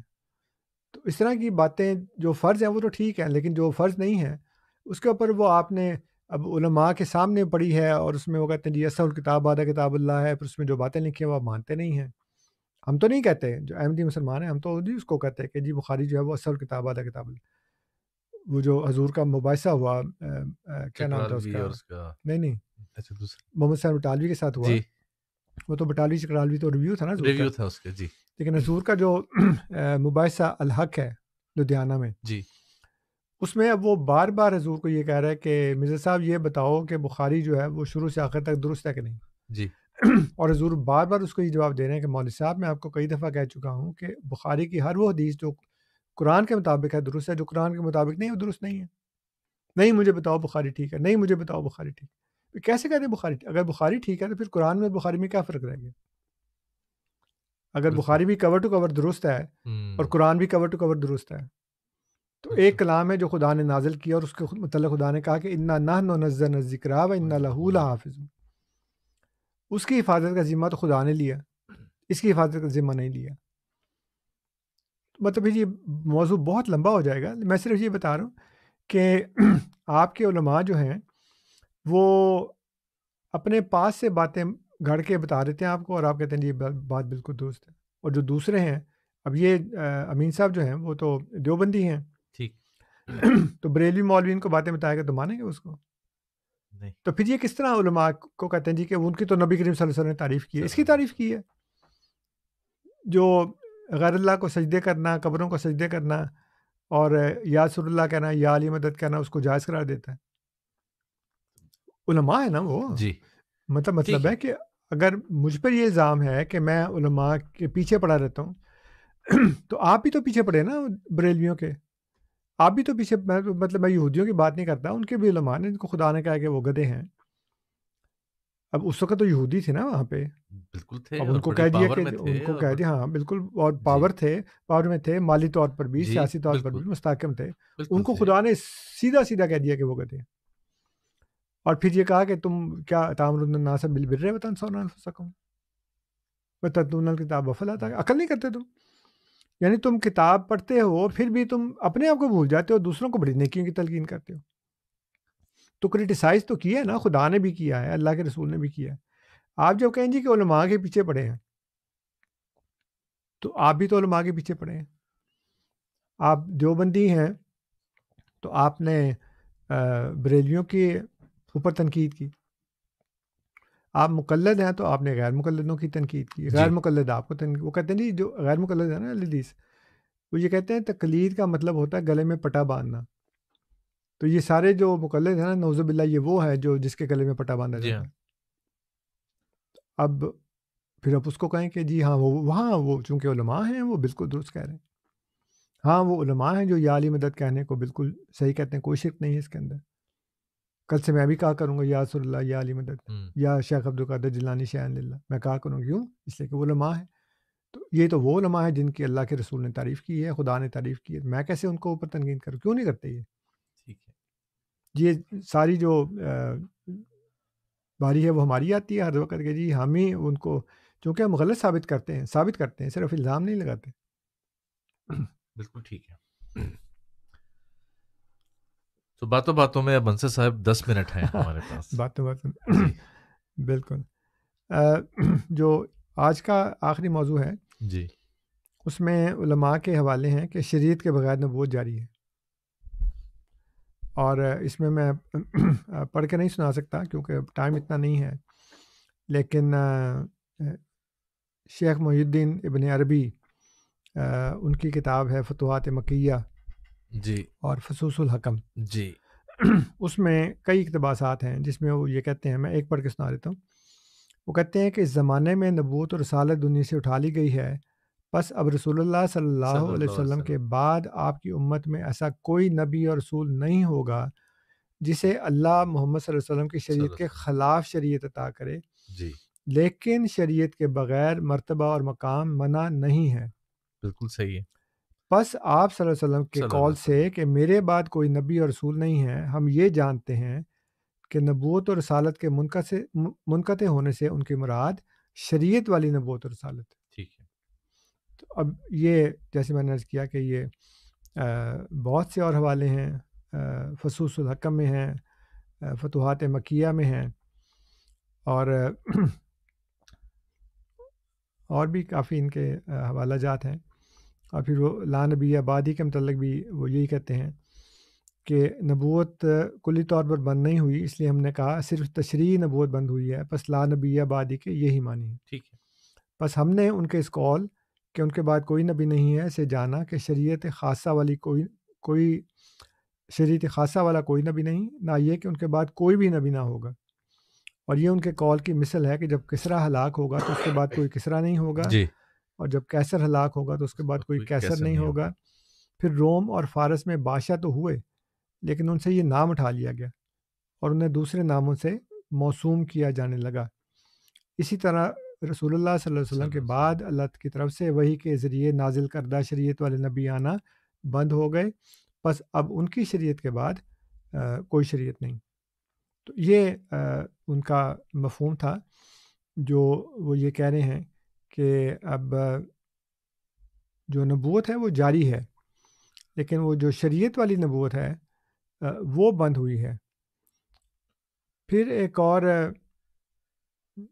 جو بات بیان کرتے ہیں وہ کہتے ہیں جی کہ جب بھی ہم بات کرتے ہیں تو کہتے ہیں کہ حدیث ہے کہ میرے بعد 30 جھوٹے آئیں گے. جی تو کہتے ہیں جی چونکہ 30 جھوٹے آئیں گے اس لیے نعوذ باللہ حضرت مسیح موعود علیہ الصلوۃ والسلام ان میں شامل ہیں جی کہ وہ 30 آئیں گے. اب اچھا اس میں میں نے پہلے بھی بیان کیا ہے جو احادیث میں اس کا انالیسز ہے وہ تو میں ابھی چھوڑتا ہوں. جی میں صرف یہ بتاتا ہوں کہ ایک کتاب ہے اکمال الاکمال شرح صحیح مسلم، اس کی 7ویں جلد ہے اور اس کو لکھنے والے ہیں امام ابو عبداللہ محمد بن یوسف السنوسی الحسینی. جی یہ متوفہ 895 ہجری یعنی 9ویں ہجری کا تقریباً اینڈ بنتا ہے. پھر المواہب الدنیا بالمناح المحمدیہ تالیف علامہ احمد بن محمد القسطلانی المتوفہ 943 یعنی 10ویں صدی کے، بہت مشہور اور بہت بڑے ہاں. اور اس کی 3ری جلد ہے. اس میں یہ دونوں ایک ہی بات لکھتے ہیں، یعنی آپ یہ اندازہ لگائیں کہ یہ جو 943 ہے وہ 10ویں صدی ہجری کا مڈ ہے تقریباً، اور جو اکمال الاکمال ہے اس کے جو مصنف ہیں وہ 895 یعنی 9ویں صدی کے تقریباً اینڈ میں فوت ہوئے. تو پچھلا جو اٹھائے گئے ہیں تو پچھلا جو دور ہے نا وہ لیتے ہیں، کیونکہ اس وقت تک وہ کہتے ہیں کہ اس حدیث یہاں تک کہ 30 جھوٹے دجال نہ مبعوث ہو لیں جو رسول اللہ ہونے کا دعویٰ کریں گے کی صداقت ظاہر ہو چکی ہے، کیونکہ نبی اکرم صلی اللہ علیہ وسلم کے زمانے سے اب تک ان لوگوں کو اگر گنا جائے جنہوں نے جھوٹی نبوت کا دعویٰ کیا تو یہ تعداد پوری ہو چکی ہے. جی تو تعداد تو پوری ہو چکی ہے، اور تعداد کا پوری ہوئی ہے تعداد 9ویں صدی میں، 9ویں صدی کے اینڈ میں اور 10ویں صدی کے مڈل میں. یہ دونوں بزرگان اور علماء ہیں، اور امین صاحب کے علماء کے امین صاحب کے بقول یہ علماء ہیں. اور اب یہ کہتے ہیں جی کہ وہ تو اب آپ ان کے خلاف کیسے جا سکتے ہیں؟ وہ کہتے ہیں 30 کی تعداد پوری ہو چکی ہے، جی اور آپ کہتے ہیں نہیں جی چونکہ 30 کا لکھا ہے کہ 30 آئیں گے تو وہ مرزا صاحب بھی اس میں شامل ہیں، نعوذ باللہ۔ تو اب آپ کی مرضی ہے کہ اب ایک طرف تو آپ علماء کو اتنا اثر پہ چڑھائیں کہ ان سے کہیں جی کہ تم تو علماء کے پیچھے پڑے رہتے ہو، تو اب آپ یہ دیکھیں کہ اب آپ ان کا انکار کریں گے یا ان کو تسلیم کریں گے۔ بالکل ٹھیک ہے۔ اور یہ جو آپ نے نام لیے ہیں یہ تو وہ یہ جو درس نظامی ہے اس میں بھی یہ کتاب پڑھائی جاتی ہے، امام قسطلانی والی مواہب الدنیا، جی ہاں اکمال الکمال بھی ہے شرح جی صحیح ہاں، مسلم میں، تو جب مطلب صحیح مسلم پڑھائی جائے گی تو اس کی شرح میں یہ آئے گی اس کی بات۔ شرح میں آئی ہی جائے گی۔ تو آخری سوال لے لیتے ہیں آج کے دن کا۔ امین وہ صاحب ایک کہتے ہیں نا دفعہ کہ اب دوبارہ آگے اس میں تمہارا بھی نام آئے گا۔ جی بالکل آئے گا۔ تو امین صاحب ہیں ایک دفعہ پھر ہمارے ساتھ۔ امین صاحب خوش آمدید آج کے پروگرام میں۔ آخری مرتبہ آپ کا سوال۔ بہت شکریہ، بہت شکریہ، خوش آمدید۔ میرا سوال انصر رضا صاحب سے یہ ہے کہ علماء حق ہوں یا علماء سو، دونوں نے مرزائیت کو رد کیا، کفر کہا ہے، اس کے بارے میں آپ کیا کہیں گے انصر رضا صاحب؟ ٹھیک ہے، چلیے جی بہت السلام شکریہ، علیکم۔ بہت شکریہ۔ مسئلہ یہ ہے کہ اب تو علماء حق ہے ہی نہیں، کیونکہ جب نبی آ جاتا ہے تو پھر سارے کے سارے جو ہیں وہ علماء سو بن جاتے ہیں، جی کیونکہ نبی کا انکار کرنے والا علماء حق تو ہو ہی نہیں سکتا۔ ٹھیک ہے۔ میں آپ سے صرف یہ عرض کر رہا تھا کہ آپ جو ہمارے عقائد ہیں ان کو علماء کی کسوٹی پر رکھ کر پرکھتے ہیں، اور آپ کہتے ہیں جی پچھلی تمام صدیوں کے جو علماء ہیں انہوں نے آپ کے عقائد کی تائید نہیں کی، آپ کے عقائد کی تصدیق نہیں کی، آپ نے نئے عقائد گھڑ لیے ہیں، اور ہم آپ کو یہ بتاتے ہیں بار بار کہ وہ قرآن و سنت کے مطابق ہیں، اور قرآن و سنت کو آپ ترک کر چکے ہیں۔ آپ تو وہ یہود و نصارہ کی طرح جو میں نے بتایا سورہ توبہ کی آیت نمبر 31 میں کہ ان کو ارباب من دون اللہ بنا چکے ہیں، ان کو رب بناتے ہیں، ان کے حلال کو حلال کہتے ہیں، ان کے حرام کو حرام کہتے ہیں۔ جی تو اس لیے آپ تو چونکہ ان کے پیروکار ہیں، آپ پرستش کرتے ہیں ان کی، اور حدیث بھی ترمذی کی اسی آیت کے نیچے ہے کتاب و تفسیر میں کہ ان کے حلال کو حلال کہنا، ان کے حرام کو حرام کہنا، کہ جی انہوں نے کہا کہ یہ جو احمدی ہیں وہ کافر ہیں، تو پھر آپ کہتے ہیں ہاں بالکل کافر ہیں، اس لیے کہ آپ تو ان کی پیروی کرتے ہیں نا، آپ تو قرآن و سنت کی پیروی کرتے نہیں۔ تو انہوں نے چونکہ کہا تو اب آپ کے اوپر فرض ہے، اور اس میں آپ کی کوئی تنقید نہیں کر رہا میں آپ کے اوپر، کیونکہ اگر آپ ان کو رب بنائیں گے تو اپنے رب کی بات مانیں پھر، کیونکہ آپ تو اللہ کو رب نہیں مانتے، آپ تو ان علماء کو رب مانتے ہیں نا، تو اس لیے ان کی بات تو آپ کو ماننی چاہیے لازمی طور پہ۔ میں جس کو رب مانتا ہوں میں اس کی بات مانتا ہوں، آپ جس کو رب مانتے ہیں آپ اس کی بات مانیں۔ اب جب ایک نبی آ گیا تو اس نبی کے بعد جو بھی اس کی تکفیر کرے گا وہ تو ظاہر ہے کہ پھر وہ سارے کے سارے علماء سو ہی ہوں گے نا، اس میں علماء حق تو ہو نہیں سکتے۔ علماء حق ہوتے تو پھر وہ قرآن و سنت پہ پرکھتے، اور الحمدللہ جو علماء حق تھے اس میں سے لوگوں نے مانا، بالکل، یہ نہیں کہ صرف عوام نے مانا۔ جی ہاں، بہت بڑے بڑے نام، بڑے بڑے نام ہیں۔ سب سے بڑا نام تو اس زمانے میں حضرت مولوی نور الدین صاحب رضی اللہ تعالیٰ عنہ کا ہے، اور پھر اور بہت سے ہیں جو باقاعدہ دیوبند سے فارغ التحصیل تھے، جو دوسرے مدارس سے فارغ التحصیل تھے، جو ہر قسم کے دینی علم میں انہوں نے کمال حاصل کیا ہوا تھا، انہوں نے مانا اور آج بھی مانتے ہیں۔ بالکل۔ مولوی عبدالکریم صاحب سیالکوٹی بہت بڑا نام تھا، بہت بڑا نام ہے، بہت بڑا نام۔ شیخ یعقوب علی عرفانی صاحب، سب بہت سارے نام ہیں، بہت بڑے نام، تو نام اب کتنے بتائیں۔ ٹھیک، تو آج بھی مانے ہیں، جی، چونکہ آپ نے پاکستان میں ایک ایسی خوف و ہراس کی فضا پیدا کر دی ہے کہ اب لوگ کھل کے بیان نہیں کر سکتے، لیکن مسجدوں کے امام آج بھی جو ہیں وہ مان رہے ہیں، اپنی مساجد چھوڑ رہے ہیں اور جماعت میں شامل ہو رہے ہیں۔ جامعہ اشرفیہ کا ایک مولوی، میں نام نہیں بتاتا، جامعہ اشرفیہ لاہور مسلم ٹاؤن، جی، وہ رکشہ چلاتا ہے، وہ یعنی جس کو میں ذاتی طور پر جانتا ہوں، اور اس کے علاوہ بھی کئی لوگ ہیں، کیونکہ میرے ایک دوست ہیں بڑے اچھے، وہ مطلب بہت تبلیغ کرتے ہیں، تو یہ علماء ان کے پاس آتے ہیں، بات کرتے ہیں، کنونس ہوتے ہیں، اور پھر وہ کہتے ہیں جی کہ آج کے بعد سے ہمارا تو اس مسجد سے تعلق ختم ہو گیا۔ تو اب آپ کہتے ہیں جی کہ وہ آج بھی سارے کہہ رہے ہیں، تو کہیں، لیکن آپ ان کو علماء حق سمجھتے ہیں تو سمجھتے ہیں، آپ کی مرضی ہے، جو چاہیں آپ کریں۔ تو خرد کا نام جنو رکھ دیا، جنو کا خرد، جو چاہے آپ کا اس نے کرشمہ ساز کریں، لیکن مسئلہ یہ ہے کہ الحمدللہ آپ نے آج ایک تقسیم تو کی نا، کہ علماء حق بھی ہیں اور علماء سو بھی ہیں۔ آج تک تو آپ نے یہ کہا نہیں، آپ تو ساری کہتے تھے علماء حق ہیں۔ تو پہلے تو آپ نے بات یہ مان لی کہ جو بھی انہوں نے کہا ان کے قلم سے نکلا ہے تو کوئی قرآن حدیث تو ہے نہیں. تو یہ تو ہم کہہ رہے ہیں 20 سال سے ہم یہی چیز چلا رہے ہیں کہ جی ان کی باتیں قرآن حدیث نہیں ہیں, ان کی باتیں ان کے قلم کا نتیجہ ہے.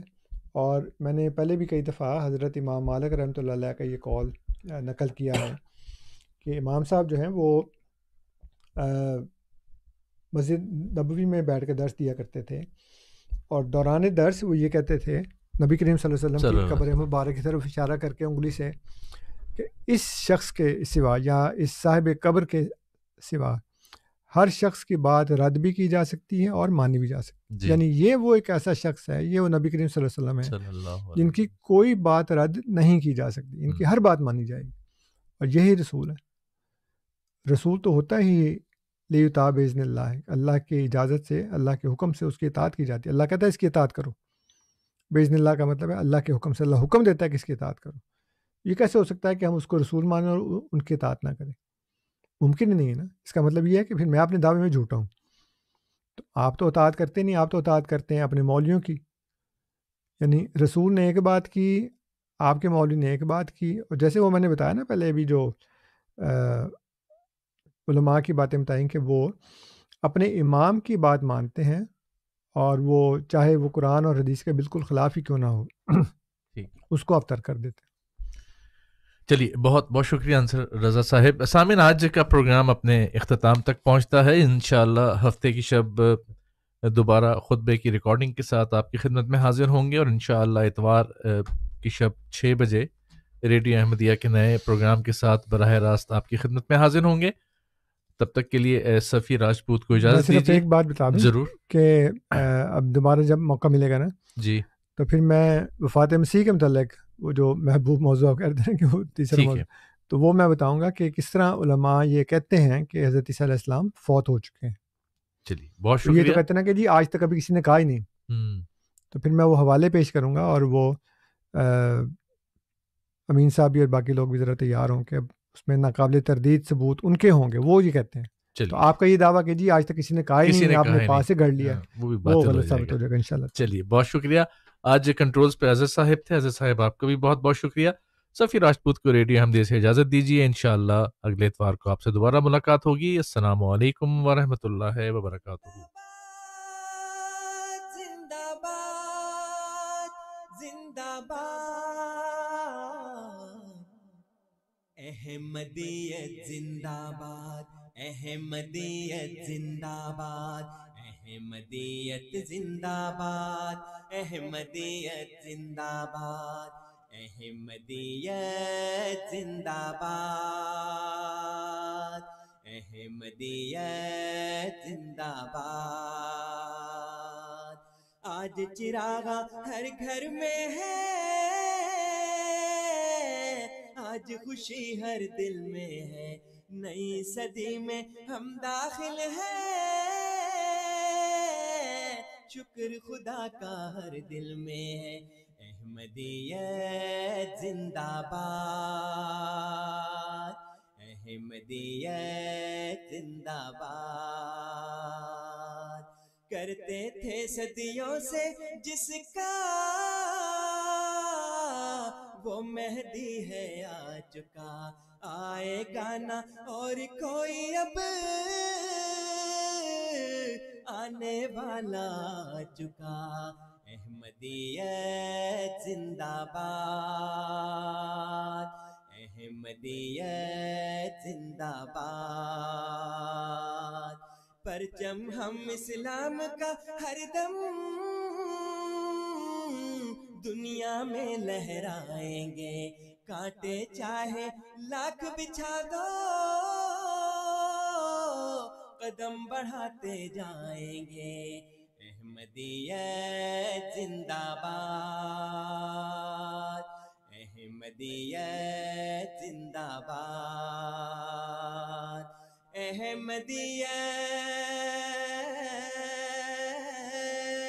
زندہ باد, زندہ باد, زندہ باد.